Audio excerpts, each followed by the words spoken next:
아니, 장모님은 어떻게 여행까지 따라오신다고 해? 따라온다고 한 게 아니라 내가 같이 가자고 했지. 나는 당연히 같이 가는 건 줄 알고. 아니, 아무리 당신이 같이 가자고 했어도 눈치가 있으시면 안 간다고 하셨어야지. 엄마가 안 간다고 하긴 했는데 안 간다는 장모님을 왜 굳이 같이 가자고 그래? 우리 가족끼리 오붓하게 시간 좀 보내고 싶은데. 모처럼 휴가인데 말이야. 내가 집에서도 늘 불편하게 있는데 여행 가서까지 장모님 눈치 봐야 해? 그럼 앞으로 여행 갈 때마다 다 같이 가. 뭐 할 때마다 장모님이랑 같이 할 거야? 오늘 이야기 속 주인공은 72세 전진숙 씨입니다. 그리고 그녀의 딸과 사위에 관한 이야기이죠. 전 씨는 딸과 합가를 했다가 깊은 후회를 하게 됐습니다. 그렇게 애틋하던 외동딸이었는데 서로에게 학을 떼는 데에는 1년이 채 걸리지 않았습니다. 사정상 같이 살게 됐으면 불만이 있어도 서로 맞춰가야 한다고 생각해서 뭐든 참았습니다. 전 씨라고 사위와 함께 사는 게 편하지 않았습니다. 백년 손님이라는 말이 괜히 있는 말이 아니었으니 말이죠. 내 집인데도 늘 손님이 와 있는 것처럼 지냈습니다. 하지만 그런데도 딸과 사위는 자신들만 힘들다고 난리였습니다. 1년 만에 분가하자는 딸과 사위의 말에 전 씨도 콧방귀를 뀌었습니다. 내심 전 씨도 바라던 바였습니다. 그런데 이어지는 둘의 말이 황당하기 그지없었습니다. 분가는 하자면서 내 집에서 나갈 수는 없다는 말에 날강도가 따로 없다는 생각이 들었습니다. 그리고 저들이 얹혀 살았으면서 꼭 전 씨를 위해 희생한 것처럼 구는 것이 기가 찼죠. 전 씨는 이런 이기적인 자식을 더는 거둘 생각이 없었습니다. 전 씨는 딸이 하나 있습니다. 외동딸이라 그런지 전 씨 부부와 딸 선영은 친구처럼 가까웠습니다. 남편도 딸 사랑이 지극했고 딸도 부모에게 살갑고 다정했습니다. 그래서 10아들 부럽지가 않았죠. 어릴 때도 그랬지만 딸이 성인이 된 이후에도 사이가 좋았습니다. 대학에 진학하고 직장도 다니면서 따로 나가서 살기도 했지만 자주 왕래했습니다. 주말이면 집으로 와서 함께 시간을 보냈고 때론 여행도 다니니 주변에서도 참 화목한 가족이라고 했죠. 내가 나이 들어도 이렇게 다 같이 한 집에서 모여서 살면 좋겠다. 뭐? 그럼 결혼은 안 하게? 결혼해도 같이 살면 좀 그런가? 당연히 그렇지. 전 씨는 딸의 애교 섞인 말에 웃으며 대꾸했습니다. 말이라도 그렇게 하니 기분이 좋았습니다. 나중에 결혼해도 그 소리 하는지 한번 보자. 남편도 농담으로 웃어넘겼습니다. 몇 년 뒤 딸이 30이 되던 해에 결혼을 했고 아이들도 낳고 살았습니다. 그리고 어느 날 딸이 말했습니다. 박서방이랑 서로 약속했어. 뭘? 나중에 절대 양가 부모님 모시고 살지 않기로. 갑자기 왜? 내 부모랑은 살아도 상대방 부모랑은 못 살지. 절대 합가는 안 해. 그러면서 딸은 고개를 절레절레 저었습니다. 전 씨 앞에서 절대 부모를 모시고 살지 않겠다고 하니 전 씨도 기분이 좋지는 않았습니다. 전 씨도 나중에 자식에게 부양해달라고 할 마음은 없었지만 그래도 듣기 좋은 말은 아니었습니다. 그래. 각자 잘 살면 되지. 딸이 그렇게 얘기한 이유는 물론 전 씨 때문은 아닐 것이었습니다. 여전히 사이가 좋았으니 말이죠. 전 씨는 이유가 짐작이 됐습니다. 절레절레 흔들고 있는 고개도 아마 안사돈 때문일 것이었습니다. 딸은 결혼하고 나서부터 시어머니 때문에 힘들다는 얘기를 입에 달고 살았습니다. 가까이 사는 탓에 시도 때도 없이 찾아와서 시집살이를 시킨다며 푸념을 하던 딸을 떠올리니 그런 말을 하는 것도 이해가 갔습니다. 솔직히 전 씨는 자식 걱정뿐이었습니다. 전 씨 부부를 데리고 살지 않아도 되니까 나중에 시부모 모시면서 마음고생 안 했으면 하는 마음이 컸습니다. 그렇지만 세상에 절대 쓰면 안 되는 단어가 절대라는 단어라고 어디선가 들은 적이 있습니다. 그리고 그게 맞는 것 같았습니다. 전 씨는 칠순이 지나 딸 가족과 합가를 하게 되었습니다. 전 씨가 나이 들어 병이 들었다거나 그런 이유는 아니었습니다. 전 씨 입장에서도 원치 않은 일이었습니다. 3년 전, 전 씨의 남편은 세상을 떠났습니다. 병환으로 병원에 1년간 입원해 있다가 결국 눈을 감았죠. 위독한 상태로 오래 있었지만 한동안 정신없는 생활을 했습니다. 마음이 헛헛하고 앞으로 홀로 살아야 한다는 사실이 아프게 다가왔습니다. 하지만 시간이 약이라고 1년 정도 그렇게 사니 혼자 사는 삶도 적응이 됐습니다. 엄마 뭐해? 복지관 왔어. 노래 교실인가 뭔가 그거? 맞아. 아무튼 재미있게 사시네. 무슨 일이야? 그냥 할 말도 있고. 무슨 말? 내가 이따가 퇴근하고 엄마 집으로 갈게. 가서 얘기해. 혼자 올 거야? 애들은? 집에 두고. 오늘 박서방 일찍 끝난대. 그래. 이따가 봐. 보통은 와도 주말에 올 텐데 평일 저녁에 오겠다는 말에 의아했습니다. 어쨌거나 딸이 온다니 반가웠습니다. 전 씨는 노래 수업이 끝나고 집으로 돌아왔습니다. 딸이 온다기에 괜히 깨끗한 집안을 다시 청소했습니다. 전 씨는 남편 없이 나름대로 평화로운 노후를 보내고 있었습니다. 큰 돈 쓸 일 없이 복지관에서 노래나 스마트폰 교육 같은 걸 찾아 들으면서 말이죠. 남편은 없지만 이렇게 사는 인생도 나쁘지 않다고 생각했습니다. 혼자인 것은 그것대로의 장점이 있었습니다. 밥도 먹고 싶은 때 먹고 하고 싶은 거 맘껏 하고 말이죠. 집이 가끔 적막하게 느껴질 때도 있었지만 그럴 때일수록 취미 생활을 만들고 내 삶을 즐기려 애썼습니다. 그러니 즐거운 날이 많아졌죠. 엄마, 나왔어. 그래, 왔니? 밥은 먹었어? 아니, 여기서 먹으려고 안 먹었지. 얼른 앉아. 같이 먹게. 전 씨는 딸을 식탁 앞에 앉히고 밥을 차렸습니다.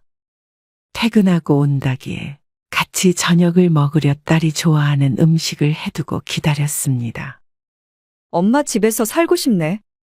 엄마가 해주는 밥 먹으면서. 딸은 식사가 끝난 후에 용건을 꺼냈습니다. 박서방 선배 중에서 진짜 크게 부자가 된 선배가 있거든. 그래? 그래서 그 선배가 박서방도 도와주기로 했어. 정말? 어떻게? 잘 됐네. 투자만 하면 무조건 돈 벌 수 있는 거야. 그러면서 무언가에 대해서 설명을 했지만 전 씨는 알아듣지 못했습니다. 그래서 투자를 하려는데 우리 집을 정리하려고. 뭐? 정리하다니? 집 판 돈 일부를 투자할까 해. 그 말에 전 씨는 무척 걱정스러웠습니다. 못 모르는 전 씨가 들어도 큰일이 날 것 같았습니다. 에이 절대 그런 거 아니야. 차라리 대출을 조금 받아서 하면 되잖아. 이미 주택담보대출 받은 것도 좀 있잖아. 그거 전부 이자 갚느니 차라리 팔고서 엄마 집으로 들어오면 어떨까 싶어서. 전 씨는 또다시 놀랐습니다. 절대로 양가 부모는 모시고 살지 않겠다던 딸이 먼저 합가 얘기를 꺼내니 말이죠. 어차피 엄마도 혼자잖아. 그냥 합쳐서 살면 좋지 않을까. 엄마는 안 외롭고. 우리는 일 늦게 끝나면 엄마가 애들도 좀 챙겨주고 하면 좋지. 그래도 그게 단순한 문제가 아니잖아. 전 씨는 걱정이 앞섰습니다. 건강이나 피치 못할 이유 때문이 아닌 돈이 얽힌 문제였기 때문에 나중에 서로 힘들어지는 일이 생기지 않을까 생각했습니다. 그리고 같이 살다 보면 서로 불편할 테고 말이죠. 불편하다니? 절대 그런 일 없어. 왜 같이 못 살아? 엄마가 뭐, 나 시집살이 시키는 것도 아니고, 박서방도 엄마랑 같이 있는 거 안 불편해해. 명절 때 봐서 알잖아. 아들이었다면 단박에 거절했을 것이지만 딸이기에 전 씨도 고민이 됐습니다. 하지만 선뜻 그러자고 하지 못했습니다. 박서방이 먼저 그러자고 한 거니까 걱정 말고 잘 생각해봐, 엄마. 우리한테 진짜 좋은 기회니까. 그러고서 딸은 전 씨의 집을 나갔습니다. 전 씨는 며칠간 고민을 하다가 딸에게 전화해서 거절의 뜻을 밝혔습니다. 집까지 팔아가며 투자를 한다는 것도 걱정이 됐고 함께 사는 문제도 아무리 생각해 보아도 좋은 방법이 아닌 것 같았습니다. 그런데 그 다음 주에 딸이 아닌 사위에게서 전화가 왔습니다. 장모님, 이번 기회 놓치기 힘들어서 어차피 집은 팔 거예요. 장모님이 합가 못한다고 하셔도요. 그러면 아마 월세로 갈 것 같아요. 그래서 되도록이면 장모님이 함께 살아주셨으면 해요. 그러면서 전 씨를 설득했습니다. 전혀 위험한 일이 아니고 2, 3년이면 크게 수익이 크게 날 것이라고 했습니다. 그러면 그때 더 큰 집으로 같이 옮기자고 했습니다. 맞벌이해도 부자가 될 수 없는 것이 현실이라며 아이들을 좀 더 잘 교육시키고 풍족하게 키우고 싶다고 했습니다. 물론 꼭 그 이유 때문만은 아니에요. 장모님 혼자 계신 것도 걱정되고요. 선영이도 항상 신경 많이 써요. 근데 같이 살면 그런 일 없잖아요. 장모님은 그냥 계시면 되고 저희만 들어가면 되는 거니까 부담 가지실 필요 없죠. 사위까지 그러니까 전 씨는 차마 또다시 거절할 수가 없었습니다. 사위 말대로 전 씨가 이사를 가거나 전 씨의 집을 팔아야 하는 상황이 아닌 이상 합가 문제만으로 거절하기엔 너무 매정한 듯 했죠. 그렇게 전 씨와 딸의 가족은 합가를 했습니다. 아이들은 할머니와 같이 산다며 좋아했고 그런 아이들을 보니 전 씨도 기분이 좋았습니다.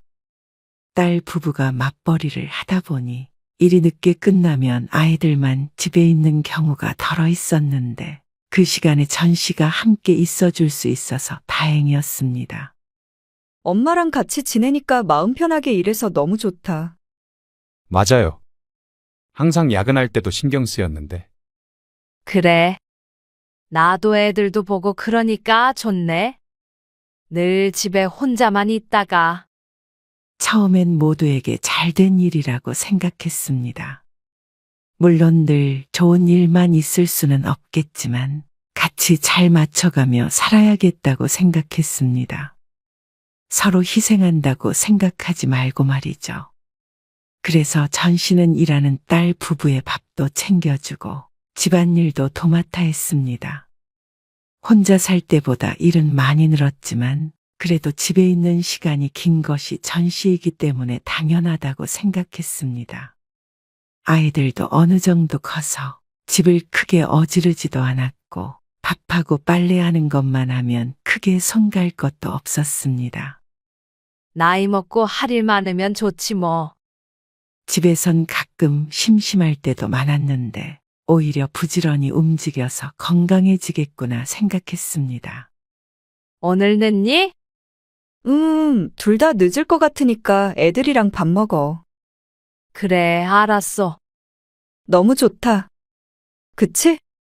그런데 같이 살다 보면 좋은 점만 보이는 것은 아니었습니다. 당연히 같이 있는 시간이 늘면 서로가 몰랐던 단점들을 알게 되는 것이 당연했죠.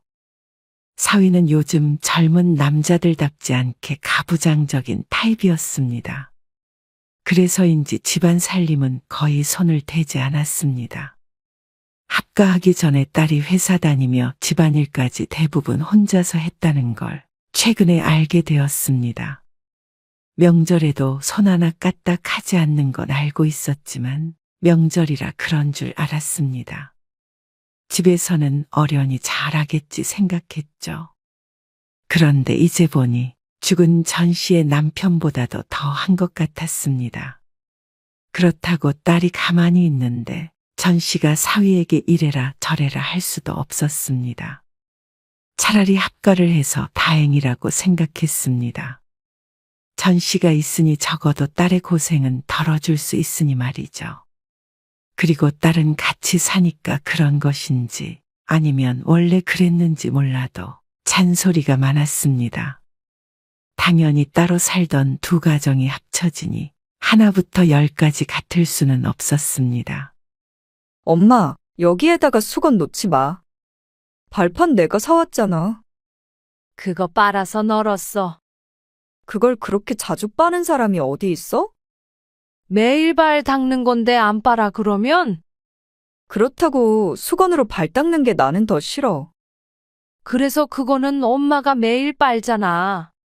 나는 싫어? 싫다는 건 안 하면 되잖아, 그냥. 그리고 컵은 내가 엎어놓지 말라고 몇 번 얘기했는데 계속 그러더라. 그래야 물기가 빠지지. 물기는 똑바로 놔도 말라. 엎어놓으면 입 닿는 부분이 밑으로 가서 찝찝하단 말이야. 당연히 살림하는 방식은 서로 다를 수밖에 없었습니다. 딸도 10년 넘게 자기 살림살이가 있었으니 이해가 됐습니다. 하지만 서로 맞춰갈 생각은 하지 않고 전심한 나무라는 딸에게 서운하기도 했습니다. 그러면 네가 하던가. 시간 많으면 내가 했지. 어차피 하는 거 그냥 그렇게 해주면 안 돼? 아이고 알았어. 잔소리 좀 그만해. 하지만 더 예민한 사람에게 전 씨가 맞출 수밖에 없었죠. 내일은 이불도 싹 빨아야 될 것 같아. 좀 꿉꿉한 냄새가 나는 것 같아. 그래. 알았어. 어떨 때는 스스로 할 수 있는 일도 전 씨를 너무 부려먹는 것 같기도 했습니다.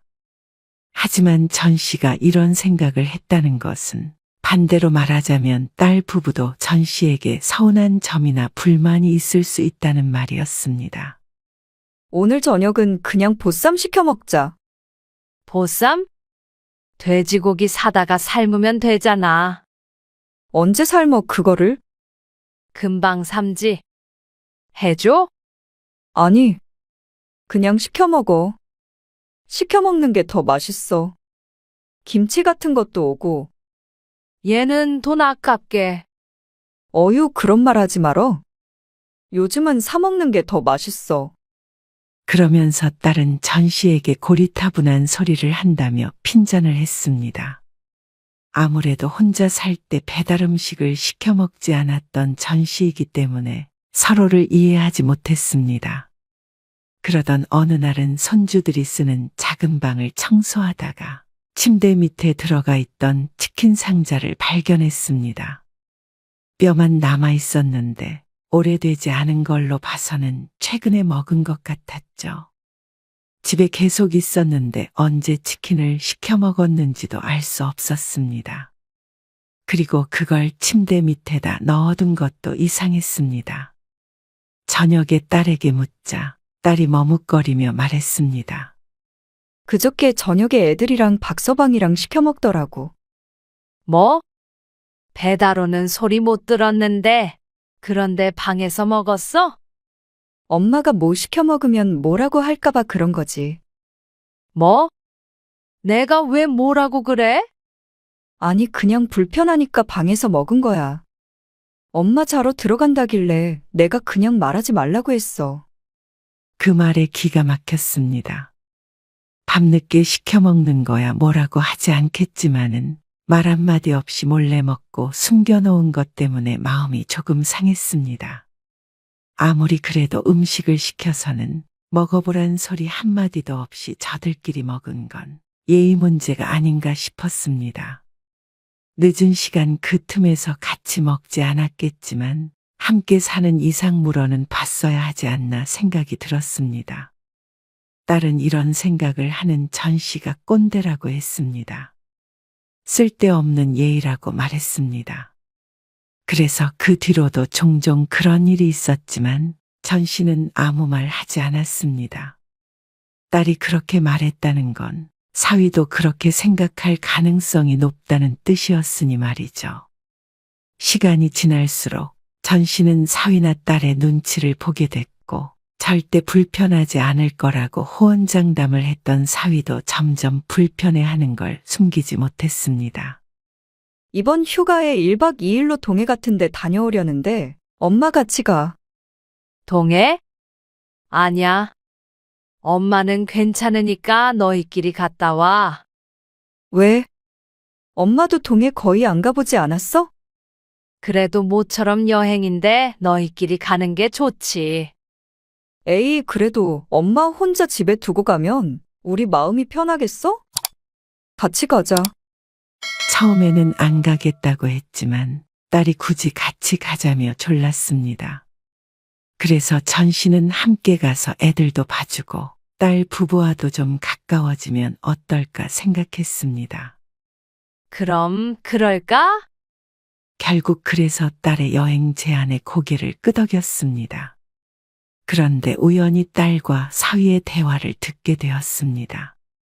장모님은 어떻게 여행까지 따라오신다고 해? 따라온다고 한 게 아니라 내가 같이 가자고 했지. 나는 당연히 같이 가는 건 줄 알고. 아니, 아무리 당신이 같이 가자고 했어도 눈치가 있으시면 안 간다고 하셨어야지. 엄마가 안 간다고 하긴 했는데. 당신도 당신이야. 안 간다는 장모님을 왜 굳이 같이 가자고 그래? 우리 가족끼리 오붓하게 시간 좀 보내고 싶은데. 모처럼 휴간데 말이야. 집에서도 불편한데 여행 가서까지 장모님 눈치 봐야 해? 그럼 앞으로 여행 갈 때마다 다 같이 가. 뭐 할 때마다 장모님이랑 같이 해. 그 말에 얼른 방으로 돌아왔지만 머리를 스스로 쿵 쳐야 했습니다. 참 나이 들어 이러지 않으려고 노력했지만 자신이 눈치가 없었구나 싶었습니다. 가자고 해도 끝까지 싫다고 했어야 하는 건데 말이죠. 섭섭한 마음은 들었지만 그게 맞을 것 같았습니다. 이렇게 해서 같이 간들 서로 불편할 것이 뻔했습니다. 그래서 다음날 딸에게 했습니다. 생각해보니까 여행은 너희끼리 다녀와. 어? 왜?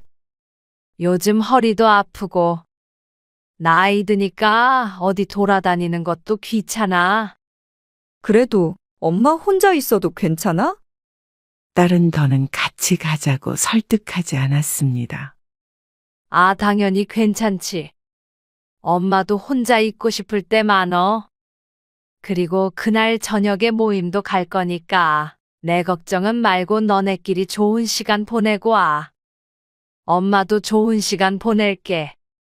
그래. 알았어. 어쩔 수 없지. 어떻게 말을 꺼내야 하나 고민했을 텐데 딸이 안심한 듯 웃었습니다. 그제서야 전 씨는 같이 사는 게 이런 거구나 싶었습니다. 전 씨도 그렇지만 자식들도 편하지 않겠구나 생각이 들었습니다. 뭐라든 부모를 챙겨야 한다는 부담감도 있을 것이고 그게 싫어지는 날도 있을 테니 전 씨 스스로 몸을 사려야겠다 다짐했습니다. 그런데 아무리 전 씨가 조심하고 서로 불편하지 않게 노력하려고 해도 부족한 듯 했습니다. 서준이는 어디 갔어? 방에 없네. 박서방이랑 우리 방에. 거기서 뭐 해? 아까 TV 뭐 본다고 그러지 않았어? 전 씨가 의아하게 묻자 딸이 어색한 미소를 지었습니다. 글쎄. 좀 불편한가 보지. 방에서 휴대폰으로 서준이랑 본대. 엄마 때문이야? 그러자 딸은 아니라고 하지 않았습니다. 전 씨는 심장이 덜컥했습니다. 소파에 앉아 있긴 하지만 사위가 오면 비켜줄 생각이었습니다. 부엌에서 할 일도 있었고 말이죠. 엄마 냉장고 정리할 거야. 나와서 TV 보라고 해. 아니야. 신경 쓰이지. 그럼 엄마가 방에 들어가 있을 테니까 나오라고 해. 사위는 언제부턴가 전 씨가 거실에 있으면 방에 틀어박혀서 나오지 않았습니다. 그러니 전 씨도 어느샌가 거실에 있는 게 눈치가 보이게 됐습니다. 괜히 사위를 방에 가둬두는 것 같아서 그랬습니다. 엄마 방에 작은 TV 하나 둬야겠다. 딸에게 그렇게 말했더니 딸은 오히려 좋아했습니다. 그 말을 기다린 사람처럼 말이죠. 그 뒤로 전 씨는 대부분 시간을 방에서 보내게 되었습니다. 사위가 출근하면 맘 편히 있다가 퇴근하면 저녁을 먹고 자연스럽게 안방으로 향했죠. 그러다 보니 꼭 내 집에서 왕따라도 당하는 것 같은 기분이었습니다. 지은 죄도 없는데 사위와 딸을 피해 도망 다니는 것 같았습니다. 그런데도 불구하고 사위의 퇴근 시간이 점점 늦어졌습니다. 박서방은 아직도 일이 안 끝났대? 몰라? 그런가 보지. 딸의 신경은 날로 날카로워졌습니다. 무슨 문제가 있는지는 모르겠지만 어쩐지 전 씨는 자신이 무관하지 않다는 느낌이 들었습니다. 사위가 8시 넘어서 들어오는 건 이제 아주 평범했고 10시를 넘기는 날도 왕왕 있었습니다. 그럴 때면 딸은 괜스러 전 씨에게 신경질을 냈습니다. 그래서 나 때문이구나 시옷 생각하게 되었죠. 그러다 보니 전 씨는 집에 있어도 전혀 편하지가 않았습니다. 20년 가까이 살아온 집인데도 숨이 막히는 듯 했습니다. 매일 손님을 맞이하는 것 같았습니다. 뭐라든지 자식들 눈치를 봐야 했으니 말이죠. 안에 누구 있어? 네. 장모님, 저 있어요. 아이고, 미안하네. 전 씨는 서둘러 방으로 돌아갔습니다. 안방 화장실은 이미 손주가 들어가 있었습니다. 보통은 안방 화장실만 쓰는데 급해서 거실 화장실을 갔더니 하필이면 사위가 있었죠. 그저 놓고만 했을 뿐인데 화들짝 놀란 자신 스스로에게 헛웃음이 나왔습니다. 내 집이 아닌 것 같았습니다. 같이 살기로 결정하면서 가고는 했지만 이렇게 힘들 줄은 꿈에도 몰랐습니다. 그리고 딸은 그 중간에서 너무 스트레스 받아 했습니다. 악순환이 반복되었습니다. 그러던 어느 날이었습니다. 합가한 지 1년이 채 안 되었을 때 딸이 전 씨에게 통보했습니다. 분가하려고. 분가? 이렇게 계속 엄마랑 같이 살다가는 이혼하겠어. 지긋지긋하다 정말. 밑도 끝도 없이 이제는 따로 살자고 했습니다. 그 속은 짐작이 같지만 그래도 꼭 분가의 원인이 전 씨인 것 마냥 말하는 딸에게 기가 찼습니다. 그렇지만 전 씨는 오히려 잘 됐다고 생각했습니다. 딸내 가족을 내쫓는 꼴이 될까봐 먼저 말은 못했지만 딸이 먼저 그렇게 말해주니 고맙기까지 했습니다. 나갈 집은 구했어? 그러자 딸이 기막힌 얘기를 태연이도 했습니다. 엄마도 알잖아. 우리 돈 묶여 있는 거. 당장 우리 살 집을 구하긴 힘들어. 보증금도 한두 푼도 아니고. 그러면 근데 엄마 혼자 지낼 집은 구하기 쉽지. 뭐? 그래서 어떻게 하겠다는 거야? 애들도 자꾸만 이사 다닐 수도 없잖아.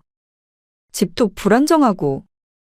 그래서 박서방이랑 얘기해봤는데 근처에 엄마 살 곳을 우리가 구해줄게. 내가 살 곳이라니. 내 집 놔두고 내가 어디 살아? 엄마는 혼자니까 작은 집에서 살아도 되잖아. 전 씨는 도대체 무슨 말인지 알 수가 없었습니다. 딸의 말대로라면 전 씨 보고 내 집을 두고 나가라는 말이었습니다. 하지만 딸은 제대로 들었다는 듯이 고개를 끄덕였습니다. 그게 경제적으로 훨씬 이득이잖아. 우리가 나가서 살려면 비용이 너무 많이 들어. 그렇다고 엄마를 쫓아내? 쫓아내는 게 아니라 같이 상의해서 더 좋은 방향으로 해보자는 거지. 이게 상이야? 통보하는 거지? 분가하는 건 나도 찬성이야. 엄마도 뭐 안 힘들었는 줄 알아? 이럴 거면 애초에 뭐하러 합가를 하자고 그랬어? 불편할 줄 전혀 몰랐던 것도 아니고 말이야. 그건 부모님 모시고 사는 게 어떤 건지 우리 둘 다 몰랐으니까. 근데 계속 엄마 모시고 살다 가는 가정이 깨지게 생겼어. 꼭 자신들이 피해자라도 된 것 마냥 이야기하는 딸. 그렇게 앞으로 10년 넘게 어떻게 살아? 그래, 다 그렇다 쳐. 근데 집 팔고 투자한 건 너희인데 왜 집주인 보고 나가래? 나중에 엄마 아프거나 혼자 못 살 상황 되면 그때 이 집으로 다시 모시고 올 테니까. 모시긴 뭘 모셔? 내 집에서 쫓아냈다가 병들면 다시 들어오라는 게 모시는 거야?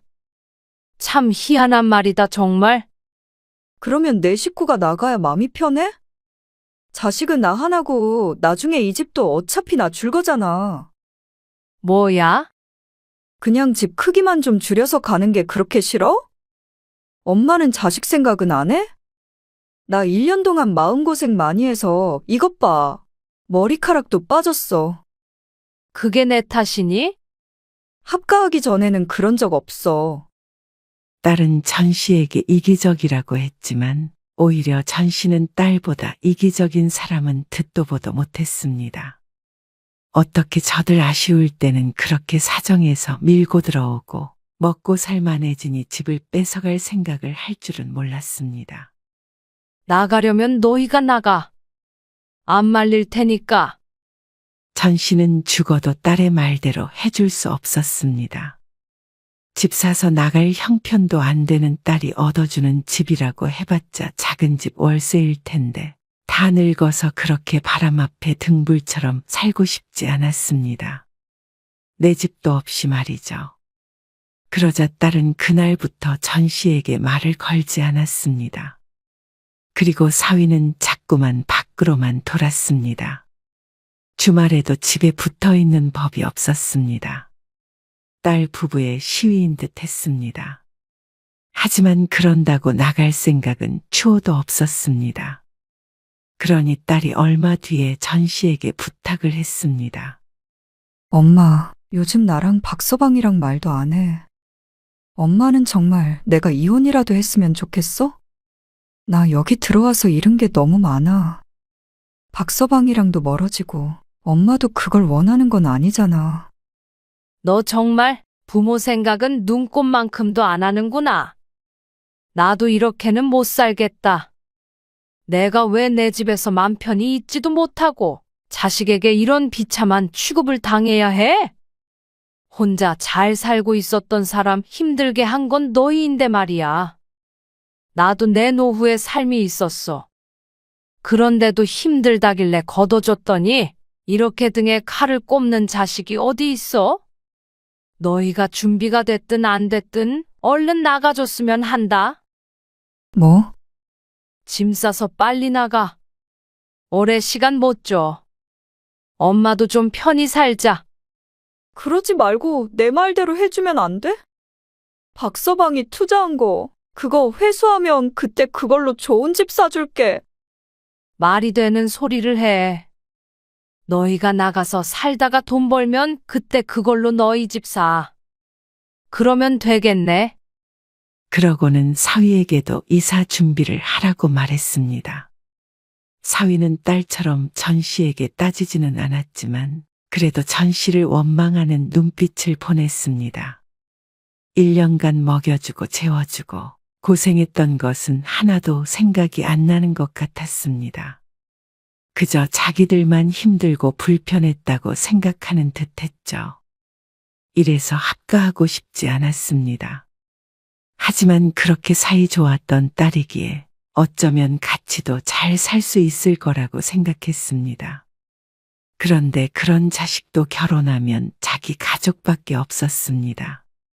부모는 뒷전이고 그저 남편 눈치 보느라 전전긍긍하고 전 씨에게 화내던 모습이 떠오르니 딸도 괘씸해서 보고 싶지도 않았습니다. 딸 가족은 한 달이 채 지나지 않아서 집을 나갔습니다. 그 과정에서 딸은 울고 불고 했지만 사위는 자존심이 상했는지 그제서야 집을 알아보았죠. 월세집으로 간다며 딸은 크게 낙담했지만 월세든 전세든 전씨가 더 이상 관여할 문제는 아니었습니다. 전씨도 지긋지긋했습니다. 더 이상 딸 걱정만 하다가 말년을 허비하고 싶지 않았습니다. 합가하면서 복지관에는 거의 가질 못했는데 딸을 쫓아내고 나서야 전씨의 삶을 되찾게 되었습니다. 참 잃은 게 많은 합가였습니다. 딸도 전씨도 말이죠. 하지만 이런 경험이 있기에 좀 더 나이 들어 병들었을 때 합가할 생각을 안 할 수가 있었습니다. 지금이야 건강하고 돈이 있으니 당당히 딸을 내보낼 수가 있었지만 더 늙고 힘없는 상태였다면 그대로 쫓겨와야 했을지도 몰랐습니다. 그렇게 생각하니 좋은 경험이었다고 여기기로 했습니다. 이기적인 자식도 인생에서 치워버렸고 말이죠. 전씨는 다시 일상을 회복했습니다. 그리고 오랜만에 평화를 느꼈습니다.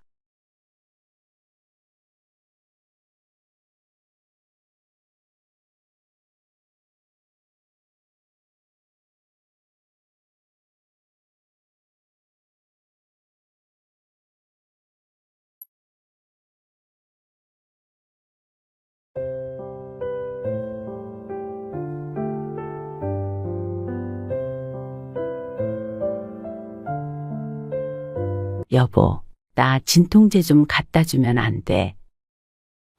갔다가 먹어. 너무 아파서. 진짜 아프다는 말 좀 그만할 수 없어? 아프면 병원에 가. 진짜 그 소리 지겹지도 않아? 아픈 사람만 힘든 줄 알아? 원래 옆 사람이 더 힘든 거야. 그리고 집에 환자가 있으니 나까지 우울해지는 것 같아. 지친다, 정말. 오늘 이야기 속 주인공은 59세 강연아 씨입니다. 그리고 그녀의 남편에 관한 이야기이죠. 강 씨는 몇 년 전 무척 힘든 1년을 보냈습니다. 어쩜 이렇게 나에게만 시련이 생기나 싶을 정도로 벼랑 끝까지 몰려있던 때였습니다. 그리고 그 시기에 가족 중 누구도 강 씨의 버팀목이 되어주지 못했습니다. 그리고 그 중에서도 남편에 대한 배신감이 가장 컸습니다. 몸이 아프고 큰일을 여러 번 겪으니 강 씨도 기댈 곳이 필요했습니다. 그리고 남편이 그 역할을 해줄 것을 바랐습니다. 하지만 안 그래도 힘든 강 씨의 등에 칼까지 꽂아버리는 남편을 보니 인생에 대해서 다시 생각하게 되었습니다. 이 사람을 내 평생의 반려자라고 생각하고 살아왔던 게 후회스러웠습니다. 아내가 아프던 말던 관심도 없고 어떻게 하면 갈라설 수 있을까 궁리하는 남편을 보고 강 씨는 고민을 했습니다. 그리고 아파 보니 알 것 같았습니다. 어떻게 살아야 하는지 말이죠. 강 씨는 남편을 먼저 버리고 남은 인생을 혼자 살아가기로 마음먹었습니다. 강 씨는 평범한 인생을 살았습니다. 20대 중반에 남편을 만나서 결혼한 뒤 아들 둘을 낳았습니다. 키우면서 속상할 때도 있었고 행복한 때도 있었고 그렇게 남들과 다를 것 없이 살았습니다. 평생 맞벌이를 했으니 몸은 힘들었어도 먹고 사는데 큰 지장은 없었습니다. 두 아들은 모두 따로 살고 있는데 큰아들은 이미 결혼을 했고 작은 아들은 취직을 해서 독립했죠. 자식들에 대한 큰 걱정은 없었습니다. 둘 다 공부를 잘했던 덕에 좋은 직장에 들어가서 제 앞가림 잘하며 살고 있었습니다. 작은 아들만 결혼시키고 강씨 부부도 은퇴하면 남은 노후만 즐기며 살자 서로 다짐했습니다. 지금까지는 돈 벌고 살림하고 자식들 키우느라 그렇게 살지 못한 것 같았습니다. 물론 행복했던 일상적인 순간들이야 많았지만 좀 더 평화롭게 인생을 즐길 수 있는 노후를 바랐습니다. 조금만 기다려. 나 퇴직하면 당신도 일 그만두고 그때는 여행 다니면서 살자. 그럼 아무도 일 안 해? 아, 그래도 먹고 살만 하잖아. 정 불안하면 둘이 알바라도 하면서 지내면 되지. 그래? 재밌겠네. 여행 다니고 운동 같은 것도 배워보고 싶어. 운동 안 좋아하면서. 안 좋아하는 게 아니라 그만한 여유가 없었던 거지 뭐. 그래. 그것도 같이 하자. 부부간의 사이도 좋은 편이었습니다. 물론 살면서 다툰 적이야 셀 수 없을 만큼 많았지만 그래도 서로에 대한 믿음이 있었습니다. 어느 날엔가 남편과 함께 소파에 앉아서 TV를 보다가 어떤 프로그램을 보았습니다. 잘 기억은 나지 않지만 병에 걸린 남편이 입원해 있었고 그 아내가 간호를 하고 있었죠. 슬픈 사연이 흘러나오고 있었고 강 씨는 과일을 먹으며 남편에게 가볍게 얘기했습니다. 여보, 혹시 나 치매 걸리면 병수발 들지 말고 요양원 보내줘. 알겠지? 갑자기 무슨 소리야? 아니, 저거 보니까 갑자기 생각나서. 저 사람 치매도 아닌데. 아니, 그냥 생각났어. 치매 걸리면 가족이 더 고생스럽대잖아. 낫지도 않고, 뭐, 다른 병에 걸리면 수술하고 회복하면 되지만 말이야. 참나. 별 실없는 소리를 하고 있어. 요양원을 왜 보내?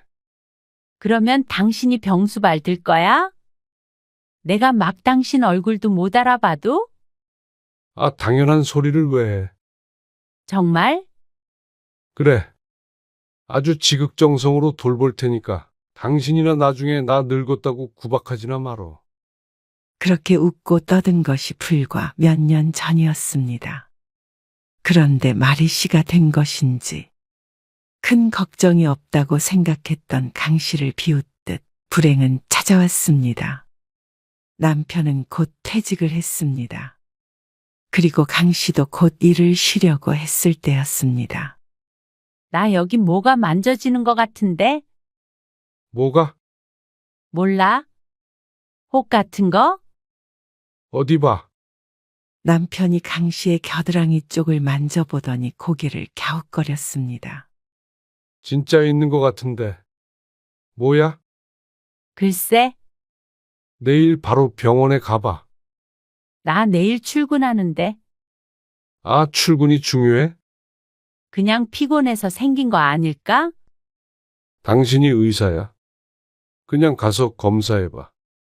남편의 성화에 별 생각 없이 다녀온 병원에서 처음 유방암이 의심된다는 소견을 들었고 얼마 뒤에 바로 조직 검사를 했습니다. 그리고 3주 뒤에 유방암 진단을 받았습니다. 예고도 없이 한 달도 안 되어 암이란 말을 들었습니다. 수술 일정이 빨리 잡혔지만 강 씨는 얼떨떨했던 시간이 지나고 공포에 떨어야 했습니다. 가까운 주변에 암 환자가 없었는데 강 씨에겐 암이라고 한다면 사망 선고나 마찬가지였습니다. 하지만 그런 걱정이 무색하게 수술은 잘 끝났습니다. 걱정 많이 했지? 그걸 말이라고 해. 그래도 다행이다. 병원에 얼른 갔으니 망정이지. 그러게. 말 듣길 잘했네. 어쨌거나 수술 잘 됐다니까 걱정 없네. 남편도 한시름 놓은 듯 했습니다. 암 진단을 받은 후에 강 씨만큼이나 힘든 시간을 보낸 것이 남편이었습니다. 강 씨 앞에서는 의연한 척 했어도 안 볼 때 괴로워했던 것을 강 씨도 모를 리가 없었습니다. 그런데 수술도 수술이지만 항암이 더 힘들었습니다. 생각 같아서는 수술이 잘 됐다고 하니 항암은 안 했으면 했습니다. 그 정도로 무서운 게 항암이었습니다. 음식도 먹기 힘들고 기운도 없어지고 무엇보다 머리카락이 빠지는 것을 견딜 수가 없었습니다. 모자 쓰면 되잖아. 자꾸만 거울을 쳐다보고 울상을 짓고 있으니 남편이 혀를 찼습니다. 그래도 맨날 모자만 써? 뭐 어때? 여러 개 사서 돌려가면서 쓰면 되지.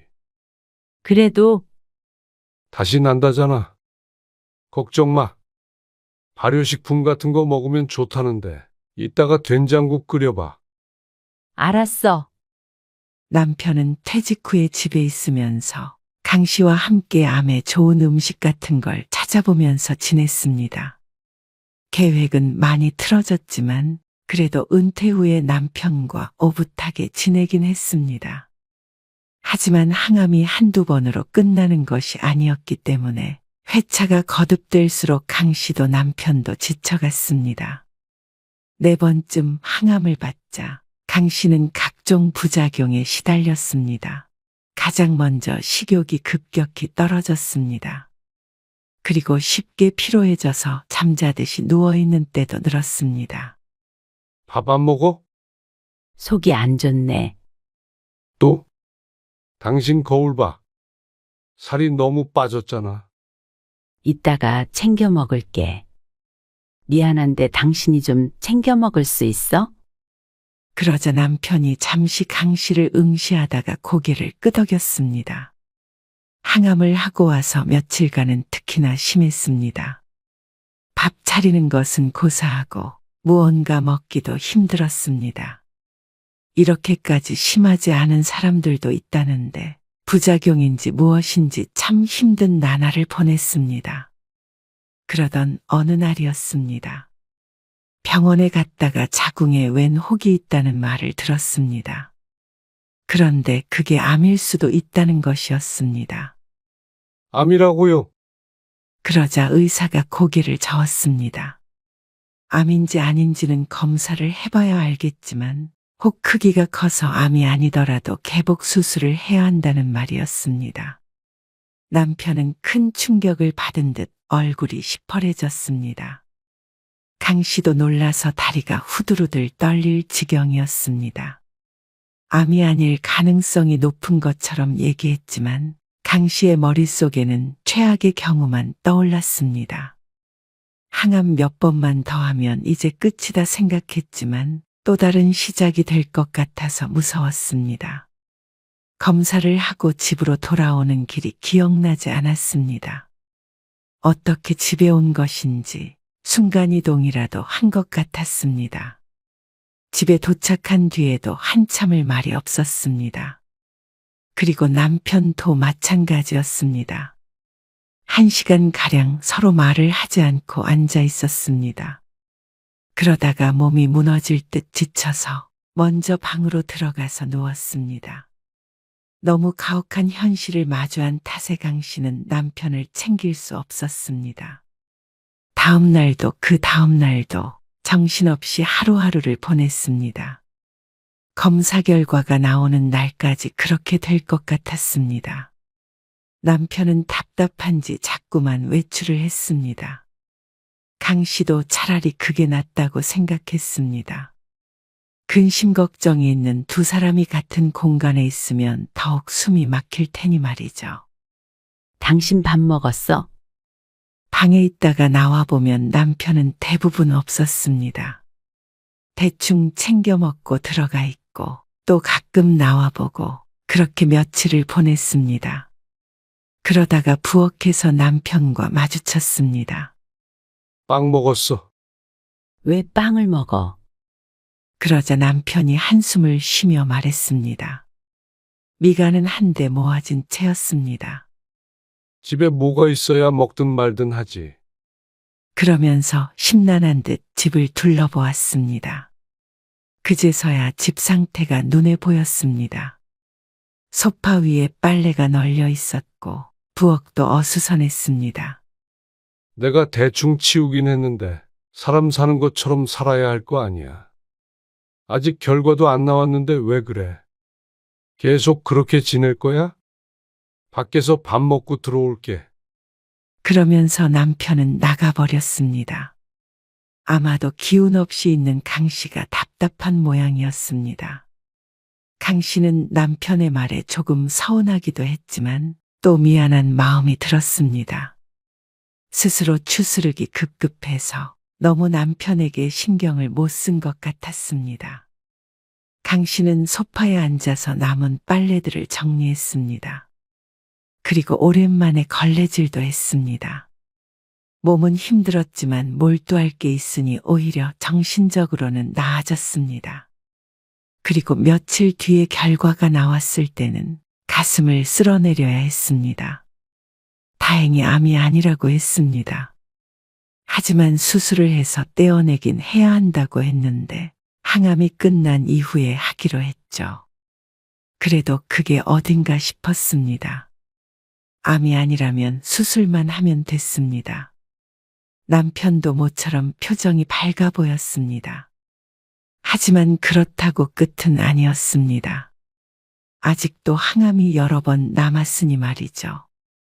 그리고 다행이라고 생각했던 것이 무색하게 강 씨는 항암 부작용으로 고생을 해야 했습니다. 토할 것 같아?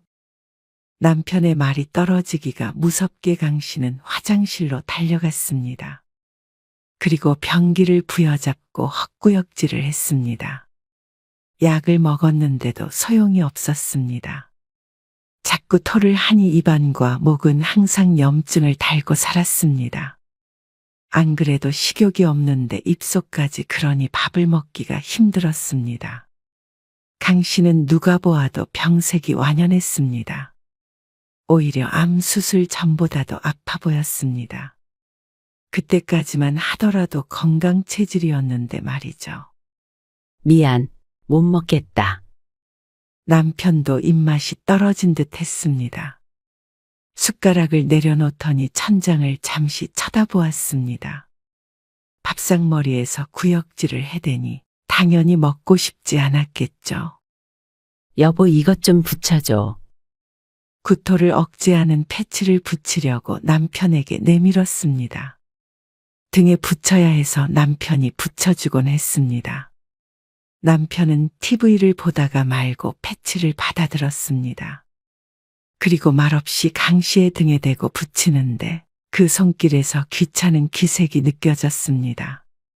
어쩌면 강 씨의 착각일지도 모르겠지만 요즘 들어서 자주 느끼는 기분이었습니다. 난 내일 아침 일찍 나가. 어디가? 그냥 친구들 좀 만나러? 늦게 와? 그렇겠지. 한잔하고 들어올 거야. 그래. 그렇게 해. 올 때 수박 좀 사와줘. 수박 먹으면 좀 나은 것 같아. 술 먹고 수박을 어디서 사와? 그런가? 당신이 마트 가서 사와. 그 정도는 괜찮잖아. 항암하는 사람들 다 똑같이 잘 살더라. 당신이 좀 유별난 것 같아. 남편은 보던 TV를 끄더니 먼저 안방으로 들어갔습니다. 그런 사람도 있을 것이었습니다. 강 씨도 항암하기 앞뒤로가 가장 심했고 그게 아니라면 그래도 이 정도로 힘들어하지 않았습니다. 그런데 남편은 그런 생활에 지친 듯 보였습니다. 그래서 강 씨를 타박했습니다. 귀찮아한다는 건 어렴풋이 알았지만 이렇게 직접적으로 말한 것은 처음이었습니다. 그리고 그때부터 남편은 속마음을 숨기지 않았습니다. 어느 날 강 씨가 소파에 누워서 TV를 보고 있는 남편에게 말했습니다. 가까운 데로 산책이라도 다녀올까? 모처럼 컨디션이 좋았습니다. 하지만 남편은 발을 까딱거리며 대답했습니다. 피곤한데 어딜 가? 집에서 TV 봐. 그래도 바람 좀 쐬고 싶어. 더워서 나가봤자 땀만 나.